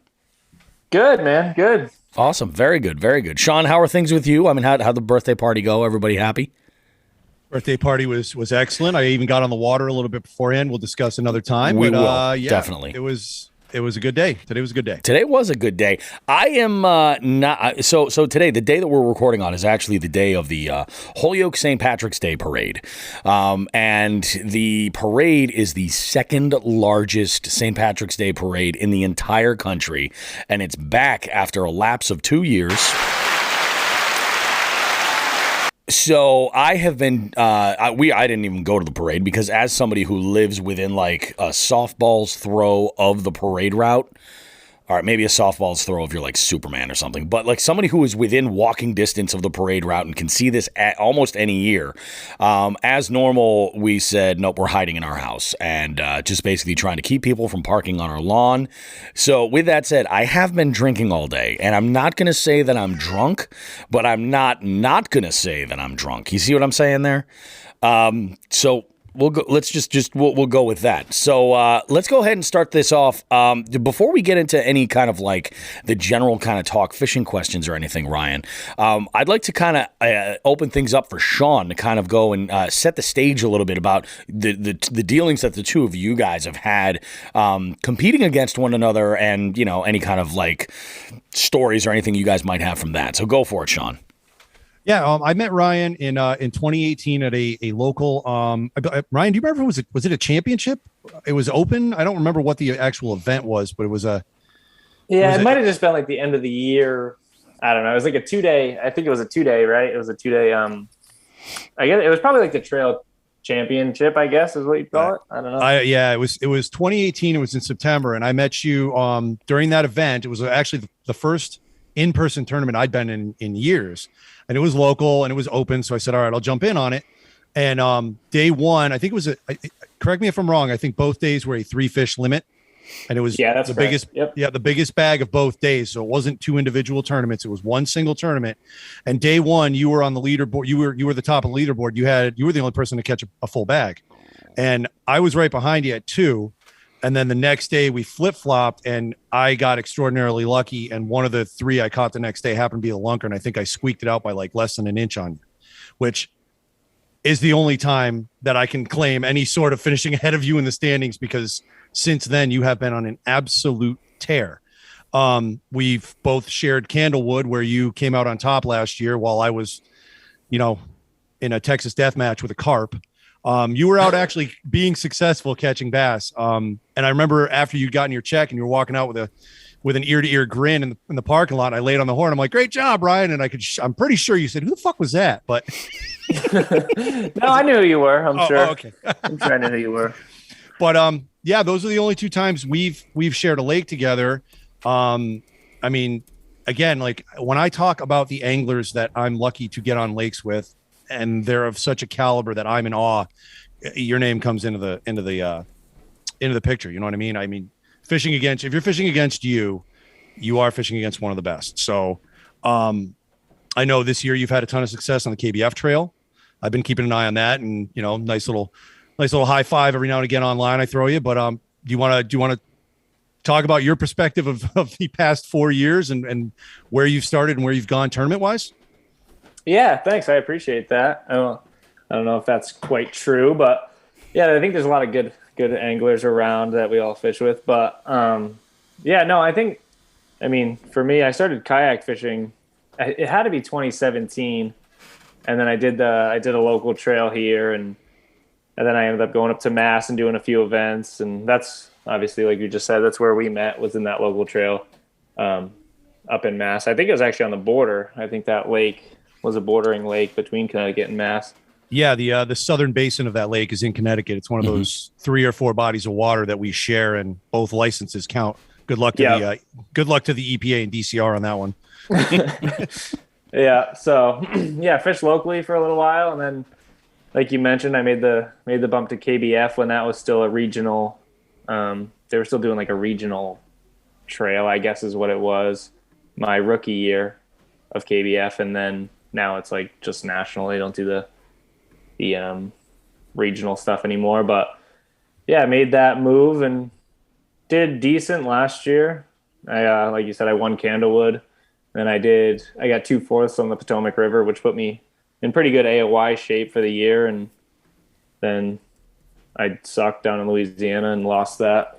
I think I was sitting in 5th in AOY for KBF going into the national championship last year, and ended up in right around 20th, I think, by the time that was all done. But that is what it is. And then this year I started down at Lake Murray, and I finished 3rd and 4th. So we got 2 good ones, and they count your best 3 scores. So one more good one, and I have the rest of the year to do it, and then back to the championship. That's awesome, man. I mean, congratulations, because you're fishing against the best. That just by saying that you're fishing and finishing high against the best, it means you're one of the best, whether you want to acknowledge it or not. Bobby, for just on a tangent, I kind of feel like I'm like I'm Paul Heels right now, and Ryan is me. There's an argument we have with Paul from Bass and Brews, and he keeps doing the same thing, like just giving credit. And I'm like, no, I don't deserve it. Stop. It's true, man. I kind of feel like I'm listening to that one episode. Yeah. That's how it feels, man. Like, I don't know. I feel like we're all the same. We just like doing the same thing. And every once in a while you get a couple good finishes stacked up. But I think that could happen to anybody at any time. I'm gonna quote you, Ryan, when I have a conversation with Scott Rhodes soon. Oh yeah. What quote are you gonna use? No, we're all the same. Yeah, there you go. Perfect. That's what I'm gonna quote. We're all the same. It doesn't matter. Yeah. KVD, you, doesn't matter. Yeah, it's all good. A hook and a line. Our hook and line are the same. Our bank accounts might not be. Yeah, there you go. That's true. Yeah, we're spending money to go fishing. They're getting paid to go fishing. So yeah, exactly. There's that difference. I look at it this way: if they have a job, we have a hobby. True. Very true. Yep. Now, Ryan, are you going to be fishing this year in the EKF regional circuit? Are you going to be? I mean, I know you're going to be doing the KBF events. I think there's some crossover with 2 of them regionally. Where am I going to see you on the water? Where are we going to see each other? Where are we going to slap a high five? Yeah, so I'll definitely be doing. I think what the ones are doubling? Winnipesaukee and Messalonskee. Yes, and yes. So, yeah, so I'll be at both of those. So you're at both of those too, I'm assuming. Yeah, I'll be carp fishing. It's all good. Sweet. Yeah, we'll see what I catch up there. I don't know. Last time I was at Messalonskee, I didn't catch anything. I ended up going to the other lake that was open for that tournament. So we'll see how that one plays out. But yeah, I'll see you at those, and then I don't know. Maybe jump in a few of Ken's and do some of those. I don't know. We'll see. Right. I'm fishing some local stuff and the KFL stuff, and bouncing around. I don't think I'm doing any local full trails. I think I'm going to be doing kind of like whatever I can fit in, and then worrying about the national and the KFL series. I'll be doing some Hobie events too. I don't know if you're doing Hobie up on Winnipesaukee, but if I get signed up in time, I will be there. Unfortunately, I'm not. That date came out after we set up our trail, and our dates were unfortunately not very flexible this year. And I'm directing, so I'm going to be there. Gotcha. At mine, not like gotcha. I'm not saying that the Western Division, stacks up against the Hobie event, but it's my commitment. I got to be there. Understood. Yeah. What about the Susquehanna? Are you going to that one? I am not. So I have 3 KBF events I'm hitting. I actually just found out there was one that was a question mark, and there was an event I had. My son's graduating from 8th grade, so that was conflicting with the standalone KBF at Champlain, and that is now no longer a conflict. So I'll be at the Messalonskee and the Winnipesaukee that are crossing over with EKF. I'll be at the standalone KBF at Champlain, and I'm planning on hitting all the EKF events. I'm staying pretty regional this year. Perfect. Yeah, I'll be at Champlain as well. So cool. I'll see you at a few, I'm sure. Carp off 22. Here we go. I do not want to catch any carp. You can catch all the carp you want. Ryan, I didn't want to catch a carp in the middle of a high stakes bass tournament either. Well, why'd you catch them? It's more of a 25-pound carp had his way with him is basically what it is. Yeah. Why did I catch him? The question is, content. Why did he find that Ned rig so appealing? I mean, I think they're appealing too, but I don't know. The carp had his way. The problem was I didn't cut the line because that would have been the issue. But I was like, I never caught a carp this big. I might as well get it. I wasn't anywhere near the top at that point. I made a late run that day, but nothing. Did you at least put it on the board and try to submit it? Or? Oh no, because I was in a multi-species as well, so I submitted it there and won the carp category, which says a lot because some of the competitors in that particular tournament pretty good are carp specialists. I mean, to come out on top of that with a 34-inch carp, I was pretty happy. The thing went 25 pounds. That's crazy. I mean, I know it was a bass tournament, but I'm like, I'm a fisherman, just like you. The challenge was there. Yeah. Yeah. So it was fun, but so yeah, all right, so good. We'll see each other more than a few times, and then I had mentioned too that Three Bells Outfitters will be running their trail in Connecticut. So if you have any open dates, I'm planning on supporting them at all those. I'll be at all those.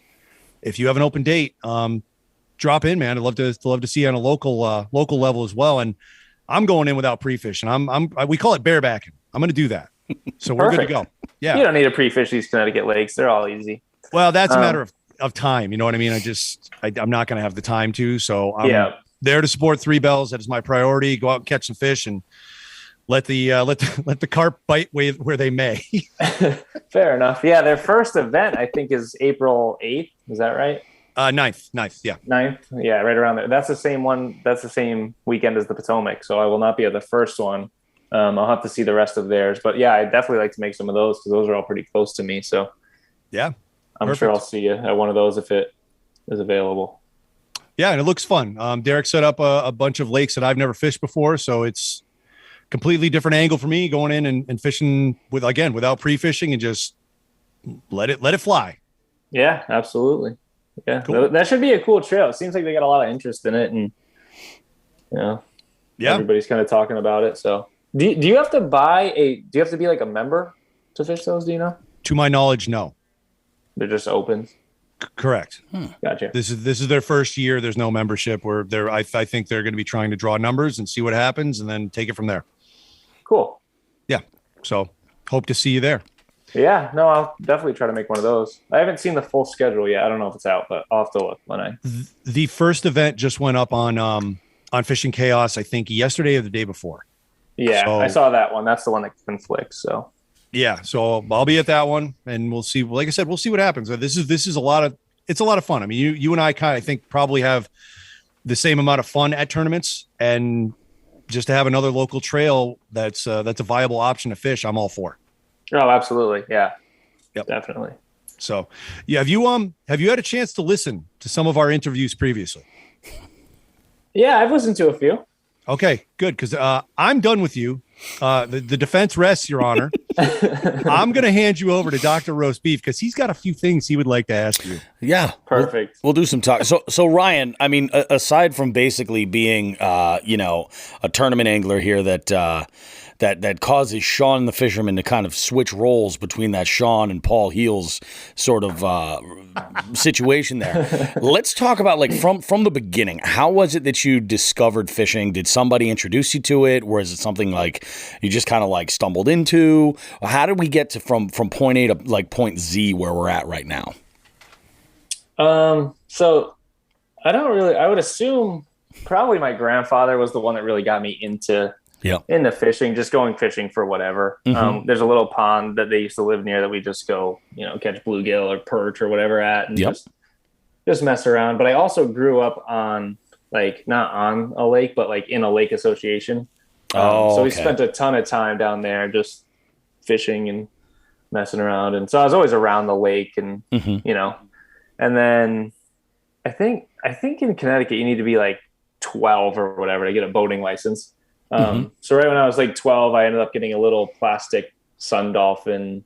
I don't even know what it's almost like a John boat, but it's, I don't know. It's like a 2-person little plastic boat. I got one of those that just stayed at the beach. Yep. And I just go fishing all the time after like school or whatever, weekends, whenever I could, but like just fishing just for whatever bit, not necessarily bass fishing. And spent probably all the way until from the time I was 12, probably until about the time I got my license, just constantly down there, just fishing for whatever bit. It's probably still one of the worst lakes that I fish around here. I don't know why. I just can't figure that place out, but it's always the way though, Yeah, I guess. That's how I feel about the Swift River. It was where I fished as a kid in my town, and it's just I can't figure it out. It's one of the best like fly fishing, fisheries in New England, but I can't unlock it. I couldn't catch a stalker out of there. It's ridiculous. Yeah, that's how I feel. where I grew up. It's actually Coventry Lake in Connecticut. It's a decent sized lake. It's like, I don't know, 380 or 400 acres or something like that. So it gets busy. Yeah, it's in good the size, summer. yeah. You know, for the lakes that we have, at least. I mean, it's not Candlewood or anything, but the lakes that we have, it's a decent sized lake. But it gets busy in the summer with like just boaters and tubers and that sort of stuff. But I don't know. It's a fun lake. I go there all the time still, but I just can't figure it out. No, I hear you, man. I hear you. And then I guess after that, like once I got my license and stuff, I kind of let fishing take the back burner for a little while and mess around with cars and do that kind of thing. And then I don't know why really, but I just got a kayak, like a sit inside little tiny, it was in Old Town, but it was like, it's like a river kayak. It's not anything that you'd fish out of. And I drilled a bunch of holes in it and put rod holders on it and had a little graph. And I fished my first tournament with that.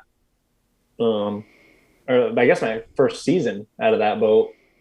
Oh, wow. And I fished an entire year and then maybe a little bit more. And then I borrowed a PDL from somebody that had two and ended up buying their extra one.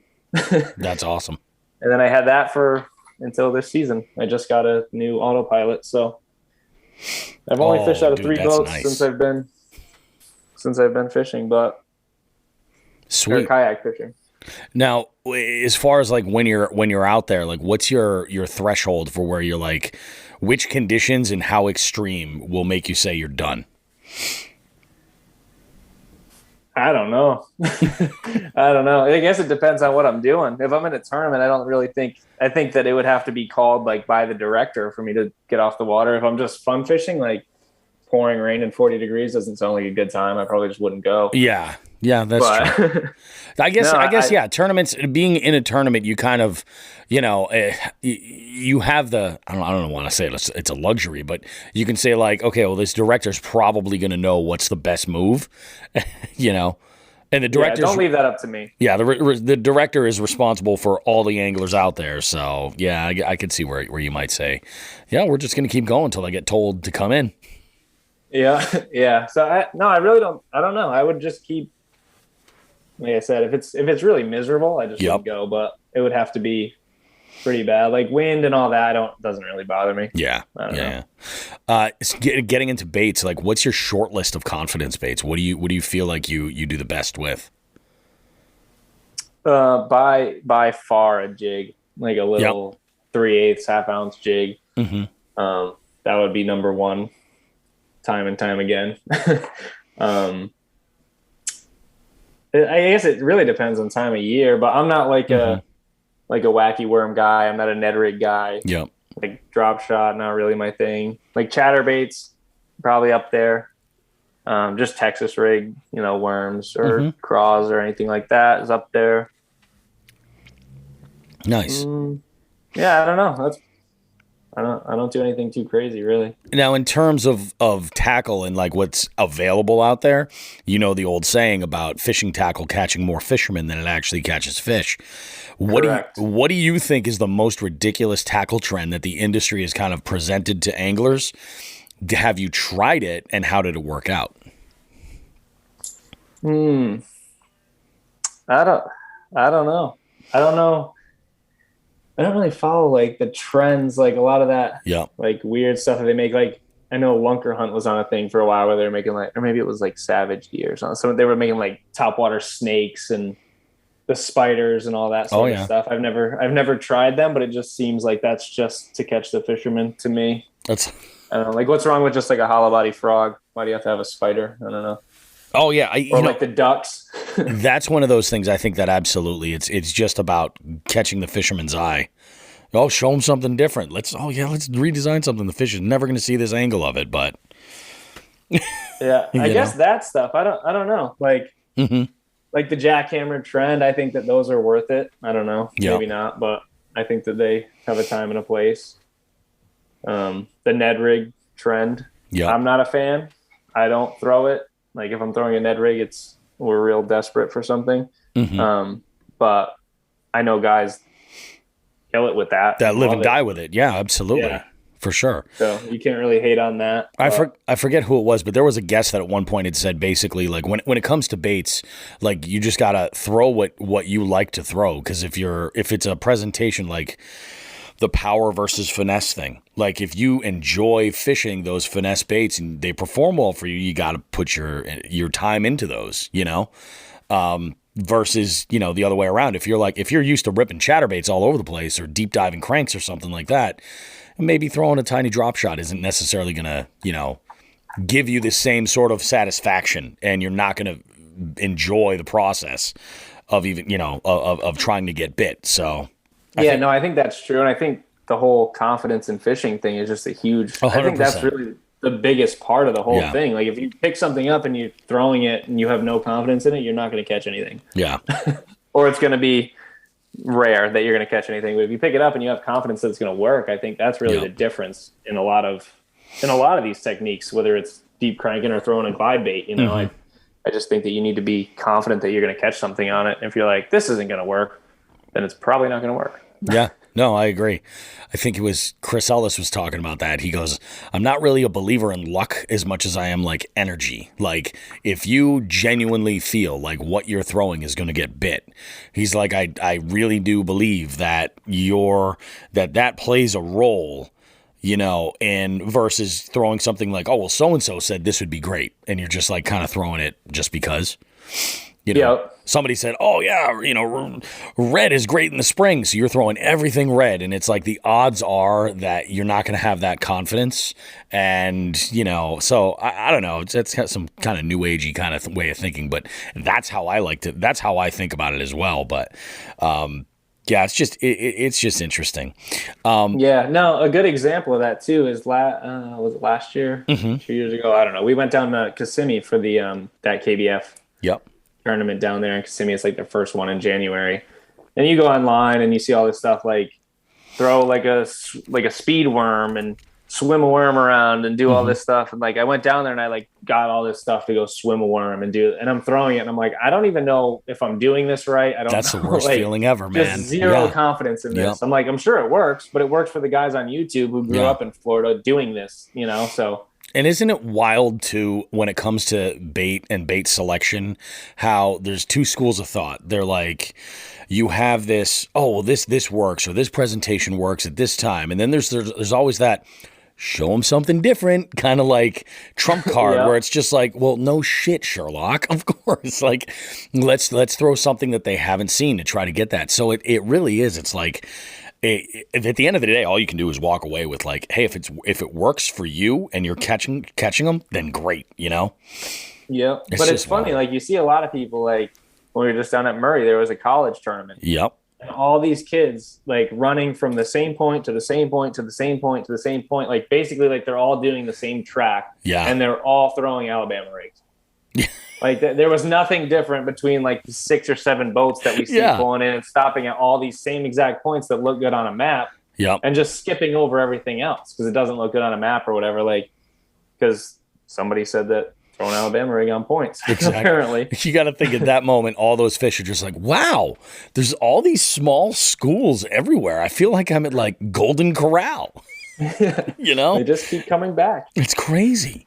The beauty I think about fishing is that obviously it's a sport, especially when you start talking like tournament fishing. It's obviously a sport, but some people just qualify it as like a pastime, a hobby, whatever it might be. Some people are lucky enough to call it a job, things like that. But what's cool about it is that there's a social element. So if you're out, even if you're competing and you're out on the water with people and it's a rough day, at the end of the day, like there's a level of camaraderie there and social connection where you can compare notes and whatnot and sort of like celebrate what you're doing. That's one of the things I think that's so amazing about fishing is that you can take an absolute garbage day, but if you're with the right people, you turn around completely. In your opinion, what's your top 3 list of people that you would love to fish with? And they could be living or dead, they can be famous or just people you actually know, anything like that. I don't know. It would probably be people that I imagine are a lot better than me, just because of where they are. So it'd probably be pros. And I don't know, like probably like the Jacob Wheelers, like Jordan Lee. I don't even know the third, but like people like that. Maybe even like a Greg Hackney or something, someone that kind of fishes similar to how I fish, like the jig and shallow water and that sort of thing, but watch somebody that's like just way better than me at it. Yeah. Well, I mean, for the fact that crazy. Yeah, you could sort of pick up or pick up tips from them or learn while you're out there. I definitely would do the same thing. It probably wouldn't even be worth casting. Just watch. In a lot of ways, it really is. I think that's the thing. I think that you can learn so much just from being around somebody and watching what they're doing. But then again, it's also kind of nice to go and say like, all right, so we're going to try some of this stuff. We'll see if it works, and put it in practice right there. So that is kind of nice. The idea of being on a boat with an accomplished angler is, I think, it's like the best sort of almost like on the job experience, that you could possibly get. Just seeing what's working, like it's awesome. I feel like that's what happens. Like big boat tournaments specifically, when you see people going as co-anglers or non-boaters, oftentimes I feel like, and I could be wrong. This is sort of an assumption, but I feel like a lot of times you get folks that are getting into this and they're just like, I am here to learn. Mm-hmm. I would, if that was my method, and that was kind of where I was at, that's what I would be thinking too, is like, I'm hoping I want to be thrown on somebody else's boat like every single tournament. So this way I can figure out like, all right, so this isn't working, or this guy, there's this tip that I picked up from so-and-so that, I kind of put together or something. And I know in the tournament world, it's not always like that. The boater and the non-boater butt heads a lot. I've heard some horror stories, but it's just, in my mind, I feel like there are a lot of people that get into it for the experience factor, and I don't know if that frustrates the boaters, perhaps, on any end of it, but I don't know. It's that whole world of tournament fishing is really kind of crazy, because there's this sort of this odd team, but like not like, it's weird because you have to work together, but you're not really helping each other. Yeah, you're not. That's exactly it. Like you have one competitor that is totally dependent on where the other one decides to drop that boat, and where it's crazy. It kind of just is. It's confusing to me. My small brain. As far as, now this is a weird question, because there's a lot of people, and I assume on a tournament you probably are not listening to music, but I always ask people, do you listen to music while you fish? And some people, they answer and they say, I want to listen to, the sounds that are around me. I kind of want to be living in that moment and everything. I totally understand that. And then there's other people that are just like, no, I like to create a vibe, and I'm looking to like, I actually use music when I listen to set a pace. So if I need to slow down because they're hitting slower presentations, I'll listen to slower tempo music so that way I can kind of dial myself in. But I'm weird. Like that's not something that a lot of people do. So the follow-up question is that if you listen to music while you're fishing, like what is it that you're jamming out to? But if you don't, what is it that you listen to get hyped up on your way to the water? I do not listen to music at all. And I don't listen to anything. Like if I'm fishing a tournament, I won't listen to anything. I'll just do my own thing. But if I'm fun fishing, I find myself a lot like not necessarily watching, but like listening to like podcasts or like YouTube or like just fishing related things. Cause I find like a lot of times I'll be like fishing and then they'll be like talking about something. I'll be like, maybe that would work. Like, let me try that. Like, I don't know. It just like gives me ideas while I'm just like wasting time fun fishing. So I do listen to videos or podcasts or whatever, but I do not listen to music while I'm fishing ever. I don't know why, but I just don't. Yeah, even on the way to the ramp, I'll listen to like YouTube videos. Oh, no kidding. Okay, nice. I don't know. No, I mean that's the thing. It's one of those weird things. Another random ass question is, what's your favorite chicken joint? And when I say chicken joint, what I mean is a place that serves chicken that either has a drive-through or is served out of a gas station. It would probably be Chick-fil-A, but we did go to this one. I don't even know where it was. I want to say it was in Louisiana, and I couldn't tell you the name of it. But it was a fast food like chicken. It was chicken tenders. Okay. And all they had was chicken tenders or a chicken sandwich, but the chicken sandwich was just chicken tenders on a sandwich. So I hope no one ever says that when they tell you, because that was not. It shouldn't even be a restaurant. They just heat up chicken tenders and sell them on bread or just by themselves, and that's all you can get. There's no other option. But it was like a chain, and I don't know what it was. But really, well, Bobby, we ever head down to Louisiana, we now know to stay away from piece of shit chicken tender sandwich land. Piece of shit chicken. I don't even remember what it was called.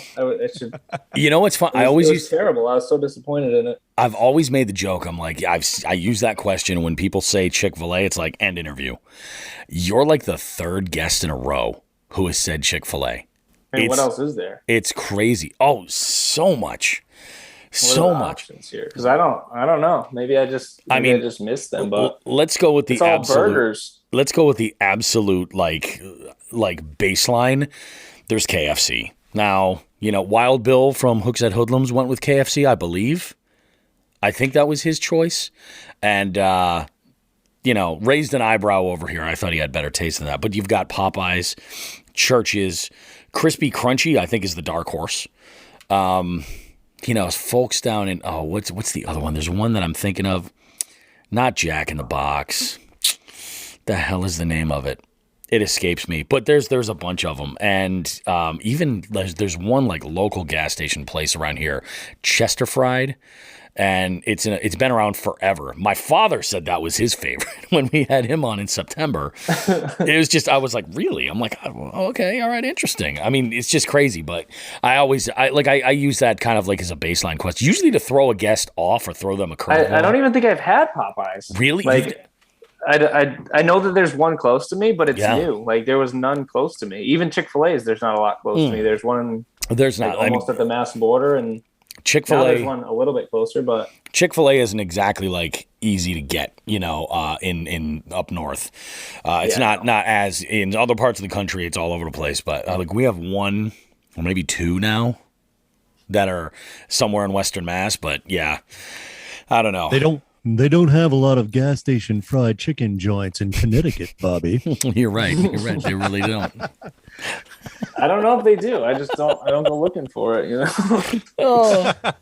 Maybe that's my problem. I've been through Connecticut. They don't. Don't worry about it. Yeah, I got you covered. No, I was just making a knock on Connecticut joke, Ryan. That wasn't against you. That was against Connecticut. That was against the entire state of Connecticut. Yeah. I love it. Now, as far as your goal for fishing, like where would you like to see yourself go in the next, 5 years, 10 years? I don't know. That's a good question. I think, I don't know. I was really looking forward to this KBF Pro Series that they kind of already destroyed, in my opinion. Yeah. But I don't know. I would like to see some sort of like a real true Pro Series and try to fish that and see how you really compare, like stack up against the best guys. Like the Russ Snyders, the Cody Miltons, the Christine Fishers, they don't come up here. Like we don't get to fish against them. They're not coming to Candlewood. They're not going, they stay down south where there's plenty of tournaments. I mean, why leave if you can stay down there and fish every weekend? I get it. Yeah. I understand why they do it, but to have a series that you could really fish head to head against the best people consistently. Yeah. And I think that would be awesome. And mix it up. Yeah. I definitely see that. So I guess that's not really a goal for me necessarily, but just to be able to fish something like that would be cool. But that's an interesting point though, because like, what would your wish list be for like that type of a series or that type of a trail that kind of covers that pro level? How would you like to see it run? I think that it needs to be like a qualification from the previous year, like either the top whatever of AOY or however they want to do it. I don't, that doesn't matter. And that's kind of what they had. And then they opened it to everybody, which I just thought was disappointing because they went to California and had a few people sign up and it wasn't what they were hoping, but also only 39 people signed up in California for the trail series too. So to have something like that, I think you need to have it, qualified people only. And to get in, you kind of have to prove yourself at the trail series or whatever whatever series is before that, and have it the top guys and have more events. I think having 3 your best 3 scores just gets people so close together, and it doesn't prove who's the best, in my opinion. I think, I had Lake Murray last year. I got like 2 50ths, and then I got 2 Force of the Potomac and 1 Candlewood, and I'm 5th in AOI. Well, if you counted the 50ths that I just got, I wouldn't even be close. Yeah. And then you get a 27th at Candlewood, and then, you know what I mean? I just think that if you average all of your tournaments together, like the Bass Elites do, you don't get to just say, oh, well, don't count that one because I didn't do good. Like, yeah, who is really the best for the year? I think it's would true. be an awesome thing to have. Or even like a scoring system where it's like your best average. Yeah, something like that. That's kind of an interesting way to look at it. Yeah, I can get behind that, because when you make it open and up to anybody. I mean, while it's nice, you can get the competitors in there. They're available. Because I guess when the difficulty is, if you have people who qualify and the timeline doesn't work out, they have maybe another tournament that they could be doing that's maybe the travel or something like that doesn't line up. There's these obstacles there. So, but I definitely see what you're saying by making it a little bit more exclusive and giving it that like pro level entry gateway, you sort of elevate it amongst a lot of the other competition. Am I getting that right? Yeah. And then you might fish your home lake, but you're not going to fish your home lake every time. Every single time, sure. That's kind of, I don't know, just fishing. You don't have to leave home, and you get to do, you get to do well. Yeah, it's true. National trails, but you didn't even leave your state sometimes. Like, it just doesn't.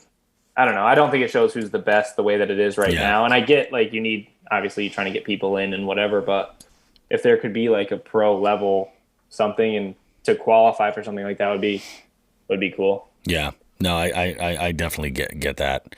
Now I assume that you obviously tournament fishing, you've traveled plenty to fish, getting out like Murray and all these other places. But what's on your bucket list, like for bodies of water that you just want to fish, either in a tournament situation or even just for you, or if there's 2 different places, what's that look like? Probably somewhere like one of those Texas lakes, like Lake Fork or somewhere like that. Just to catch a giant, I think would be cool. Just somewhere that has them where they're, I mean, Florida obviously has them, but there's just so much water in Florida. Oh yeah. I'm sure Lake Fork's not much different, but just somewhere like that where any cast you could catch a 10 or double-digit fish would be crazy. No, that would probably be a bucket list place. Have you caught a double-digit? Just out of curiosity. No, not even close. No, gotcha.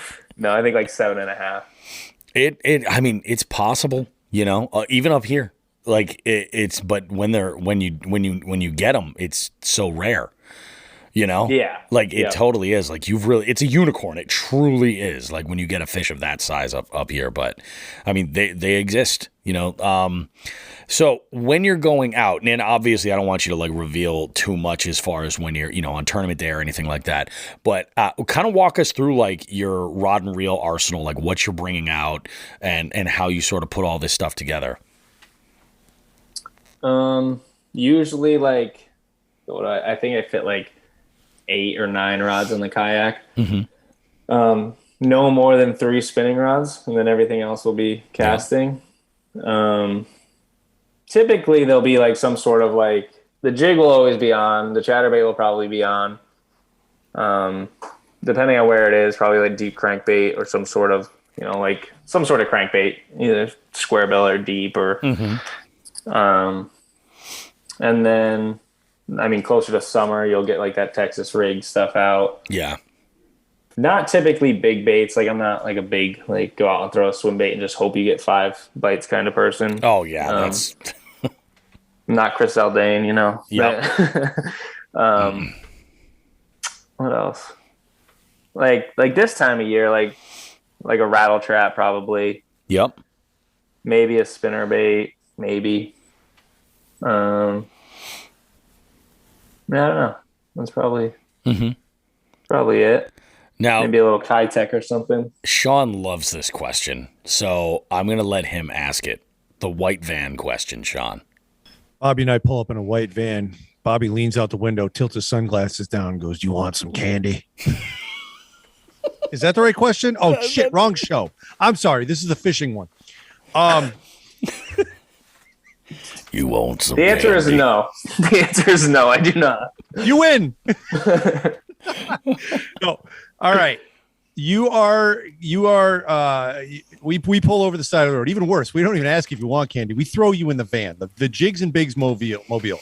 It's got it's a 1970s van with a wizard fighting a tiger on it, and the back end is jacked up. We're in there. We hand you a credit card. It says Jigs and Bigs on it.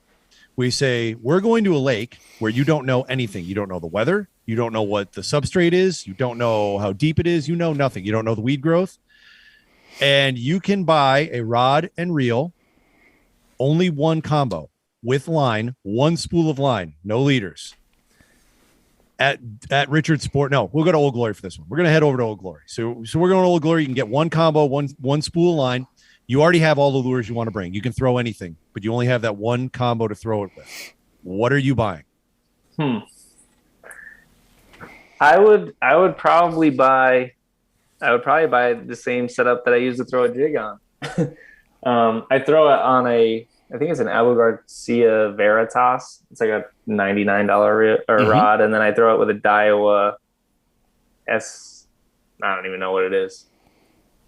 TW something. It's like an 8-to-1 reel on 17-pound fluorocarbon. Yep. That would be the setup that I would bring, and that's probably what I would throw. Nothing wrong with that. Yeah, home run. That's the thing. It's funny too. I love it when somebody, you can tell that they've got confidence in a combo when they say, I'd probably buy another one of these because it works so great. We had a guest on from Texas, and she said the same thing. She's like, I really like this one medium heavy rod with this Corrado DC. So if you're buying, I'm going to buy another Corrado DC. I was like, okay, go for it. Yeah, Can't that's probably what I would buy. Yeah. I did just start using arc rods though, and I have nothing bad to say about those. I'm trying to decide if I should buy more of them or when I'm going to buy more of them because you're talking my language. Yeah. I like so far every single arc line I've used. I've only used the Cobb series and the Tharp. And the Tharp series, I picked up a 7-foot medium spinning rod, and I love this thing. Yeah. It's extra fast. They're so awesome. Nice. Yeah. They're awesome. And they're cheap. They are. I don't even know what mine are, like the name of them, but it's not like the Cobb series or the Tharp series or anything. But they were running like a deal on them online for like buy one get one for $20. So I got 2 reels for like $119 or 2 rods for like $119. That's a great deal. When I was just at Murray, one of them I bought a spinning and I bought a casting just to see, and I caught every single fish at Lake Murray on that spinner rod. No kidding. I mean, they've got I love it. Great stuff. I love and it's funny too. Like the Cobb stuff I bought specifically because I was like, oh, this looks pretty cool, and I heard great things about Arc, mainly from who the fuck is that guy? Joe Brown from Old Glory Outdoors. He had made the recommendation. I was looking for like a good kind of all around moving bait rod, and he made a recommendation on a 7.2 medium from the Cobb series, and it's the one. It's got like that series has the camo painted cork. Yep. And I'm like, oh, that's pretty cool looking, man. We'll go ahead and give this sucker a shot. And I love throwing that thing. I absolutely love it. It's great. Just super responsive, and it is. It's like a $90 rod. Yeah, they're cheap, and they're good. They're light. Yeah. The only thing that I've heard is people breaking them, but I beat my rods up pretty good, and I haven't broke one. I haven't had any issues we'll there. See, but I like them. Last year, I was looking to get back into the micro guide game, and I went to that same person that Bobby had mentioned, whoever the fuck he is, and he recommended the Arc Invoker Pros. So I ended up buying a set of them because the first one impressed me so much. I said, we're going all the way here, and this will be my first full move. Yeah, full season. I'll be using them. So game on. Yeah. Yeah. No, I think they're awesome. I'm a fan. Nice. Very nice. So, Ryan, there is the one thing about this show is that it's all about fishing stories. It's kind of why I like to start the interview with that question about how you learned about fishing and how it kind of got to be this whole like point in your life, like a point of interest. every fisherman has an abundance of stories, and there's two that we're looking for from you. One is the moment you're most proud of on the water. So it might be catching a giant, it could be a PB, it could be who knows what it is. It could be something where something went nuts and you ended up coming out on top because of it, or something like that.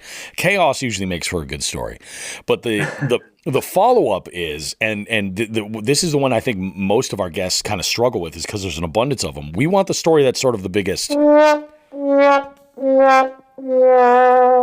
kind of moment. Like, so if you could kind of walk us through both of those. The best moment probably is winning Candlewood, just because it wasn't, I didn't expect to do it. It was kind of, I don't know. It was just one of those things that I knew that the fish were there to do good. I just didn't know that they were there to do that good. And I changed my plan, and it just panned out. So that was probably like the coolest one, and just being able to win a national event like that in Connecticut on a lake that I had never been to before. Yep. That's awesome.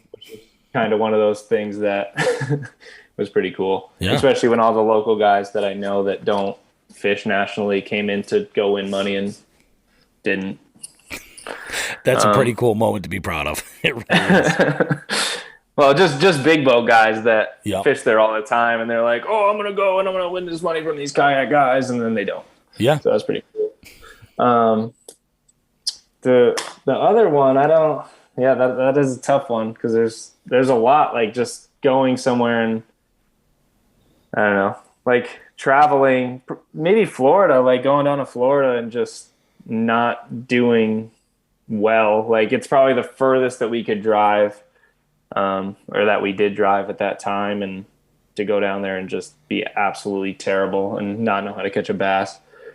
That's not fun. Yeah, so that was up there. And then I don't know. I want to say the national championship, but I still did well. I just losing. I don't know.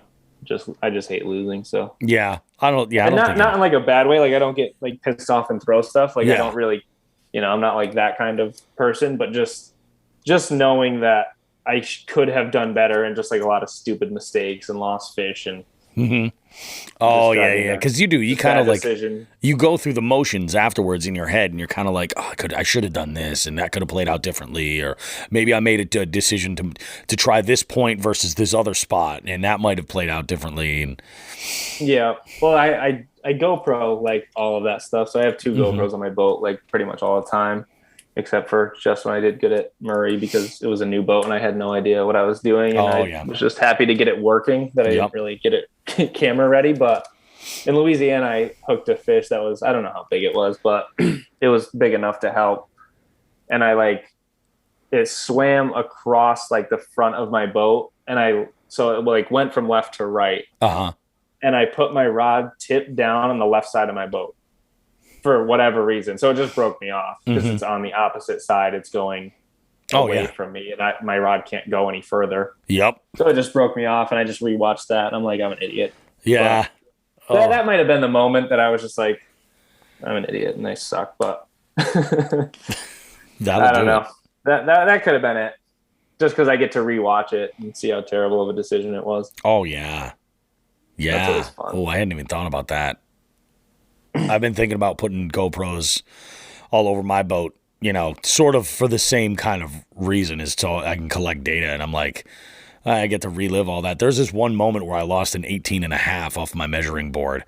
We're fishing in one of the tournaments that we partner with online for Chronic Trips up here. And I'm measuring this fish, and I was in an Ascend 128T, which is, it's almost like fish. Honestly, it's so flat on top. It's almost like sitting on a lawn chair on a paddleboard is what it's kind of like. And I've got the board across my knees, and I'm measuring this fish, and I'm like, holy, this is great. This is also like, I think the second time I was throwing a BBZ Spro Rat, and just this thing was getting crunched. I caught some giants on this fish this one morning, or giants on this bait this one morning, and I didn't realize it, but one of our guests on the show was with us that day, and he was kind of nearby me. He saw me catch this giant, and he comes over, and I didn't know he had his GoPro rolling. And I lose this fish, and I was like, I think people 2 towns over heard me. I was swearing up a storm, very unprofessional and shit etiquette on my end. But after we're leaving, it was an amazing day even afterwards. But after we're leaving, I hear an alert on my phone, and I see he sent me the video, and I got to relive it over and over again. Perfect. So yeah, I guess I should consider that. See, I don't do that. I don't like in the time, like if I break off a fish, I just sit down and retie and I just keep casting. It doesn't bother me all you can do. But when I go home and rewatch it, yep. Then it drives me nuts because it's just like, why did you do that? Like, why the fish went to the right and then I leaned to the left and put my rod tip, basically just to break it off. Yeah. Like what are you doing? Oh, that's crazy. You just watch it over and over again. But yeah, you just see the boil in the video because I have one kind of over my shoulder. So you see me set the hook and then you see the boil and you see the whole clump of little tree move and then it swims all the way out past me and then it breaks off. Ugh. Yeah, it's a lot of fun to watch. Yeah, sounds it. Ryan, this was great, man. Do yourself a favor and let people know where they can find you on social media and anything, maybe if you got some content that you want to push. Also, feel free to mention anybody that you pro staff with or that's working with you is a good opportunity. That makes them happy too. Yeah, absolutely. So you can follow me, just Ryan Nye on Facebook. Ryan Nye Fishing is my YouTube channel, which hopefully we'll be doing more of that this year. Yep. Kind of let it. Didn't do a lot last year, and I don't talk to the camera, so people are like, "You need to talk more," and I'm too busy fishing. So try to do a little bit more of that this year. So hopefully get some people to follow on that. On Instagram, I'm just rnye15. And yeah, so that's it for social media. Yep. As far as like pro staff sponsor stuff goes, I'm with Black Hall Outfitters. They're an Old Town dealer in Connecticut. Yep. So that's where I go. They're like a saltwater, freshwater tackle store. So that's where we go for that. I'm also on the Old Town Kayak Pro Staff. Yep. Enduro Power Lithium batteries, Northbound gear, and stretching lines. I don't know if you guys know Damien, but Damien with stretching lines also helps me out. So appreciate all them. Awesome, man. This was really great, Ryan. Thanks so much for doing it, man. We appreciate it. Thank you, guys. This is fun. This the opportunity. Segment is going to run in a couple of weeks. So if you want to even hold off, I'll give you a reminder. Or actually, if I'll probably just grab something from your social media. But if you get into a giant and you get a good picture in the next 2 weeks, send me a pic and we'll use that for the artwork for this episode. Perfect. Yeah, awesome, man. That'll give me a goal. We'll go catch a giant. That's there we fine. go. Yeah, there you go. Just not when I'm fishing. To do that. Not when I'm fishing against you. You're going for carp when we fish, right? Carp. Well, we got 2 weeks, so we'll fish after that. Excellent. There we go. Excellent. Looking forward to seeing you on the water this year, man. It was fun fishing against you in the past, and it's going to be fun in the future. Well, I think we're tied 1-1, so we'll see where we end at the end of this year. Are we tied 1-1? I think so. Well, yeah, right. I don't know. Candlewood Day 2, maybe not, but I don't know. I don't know. You might have me. You might have me. Mm-hmm. I don't know. Yeah, that'll change. Don't worry about it. Yeah, no, it'll be a good year. I look forward to it. Awesome, man. It's going to be fun stuff. Thanks again, man. This is really, really great. Thank you. Appreciate you guys having me. Yep. Thanks, Ryan. Talk to you soon. Take care, man. Bye-bye.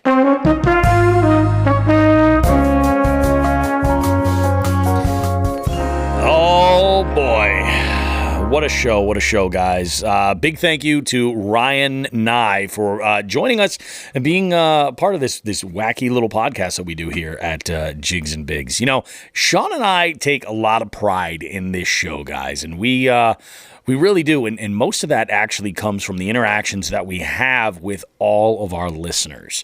So from the bottom of our hearts, we can't thank you guys enough for listening to the show, engaging with us on social media, and getting involved with our online tournaments, things like that. We really appreciate it, guys. So thank you very much. You guys, you definitely earned this right here. You earned it. You earned it 100%. You guys are amazing. This show wouldn't be a damn thing if it wasn't for the listeners and the support that you guys give us. It means the world to us, so thank you very much. So wrapping things up, I mean, this was a really solid show here. Sean had a very, very exciting week. I'm still catching fish slowly but surely, and I know as things start to warm up a bit more, it's going to be pretty exciting. Actually, just having a conversation as we're recording this with Derek over at Three Bells Outfitters, we're having a conversation about rigging the Titan and a couple of things that I'm looking into doing to kind of make things a little bit more tournament ready. And not that I think it needs much, but there's one thing that I think I need to kind of figure out. But looking very much forward to getting in the kayak and doing some fishing. Want to let you guys know that we have a number of really, really great interviews coming up in the next handful of weeks. I've gotten some messages on Instagram from some of you guys saying like, hey man, would love to do an interview. And that is the best way to get on this show, is reach out and engage with us. We would love to invite you to have you on. We have a couple of things working that we're toying around with as far as some giveaways. We have a sort of a big announcement that we're kind of getting ready to launch, but we got to get all the details lined up first. So I'm hiding this in this episode so that we can sort of start building things up, get you all into it, and we'll talk about it later. Once again, guys, one quick little call to action, if I could. If you made it this far in the show, we appreciate it. If you're listening on Apple Podcasts, I just ask you guys, please give the show a quick rating, maybe write a quick review, just a few things that maybe you like, maybe you even dislike, something like that. It definitely helps the show get seen on those platforms. And remember, on Spotify, you can give a rating too. You can give a number of stars. Just go to the Jigs and Bigs section on Spotify, search Jigs and Bigs under podcasts, and boom, just go ahead and rate us right there. That would be awesome. Any way that you guys can kind of help by providing some feedback, it helps us get some visibility, helps the audience grow, which is ultimately our goal right here. So remember, we've got some new merch coming very, very soon. We do a lot of this talking. We have a lot of ideas, and it's time to start pulling the trigger. We're going to go ahead and make all that stuff happen, guys. The April tournament starts on Friday this week. If you haven't signed up already and you're kind of on the fence, no better time than right now to go ahead and enter. Remember, you signing up and competing and entering fish not only gives you the opportunity to win cash prizes for the top, and the more anglers that we have, the more people are going to win money. That's the idea. And we also have prizes as well for some different mile markers that people make along the way, as well as some other, and this kind of ties in with the announcement we have. We also have some stuff that we're hoping to some raffles that we're going to go ahead and do as well. So we got some good stuff for you guys. You're not going to want to miss it, but go ahead and join. And remember, not only do you have a chance to win all this stuff, but you're directly supporting the show, and we appreciate that. So thank you guys very much. Go ahead, have yourself a wonderful, wonderful week. Get out there and catch some freaking fish. I know in the Northeast, we're dealing with a week of rain and some cold temps, but things are going to bounce back. I promise you, it's not going to be long. Get out there and catch some fish, guys. Have a good one. And like we always say here at Jigs and Bigs, tits and ass, smoke some grass.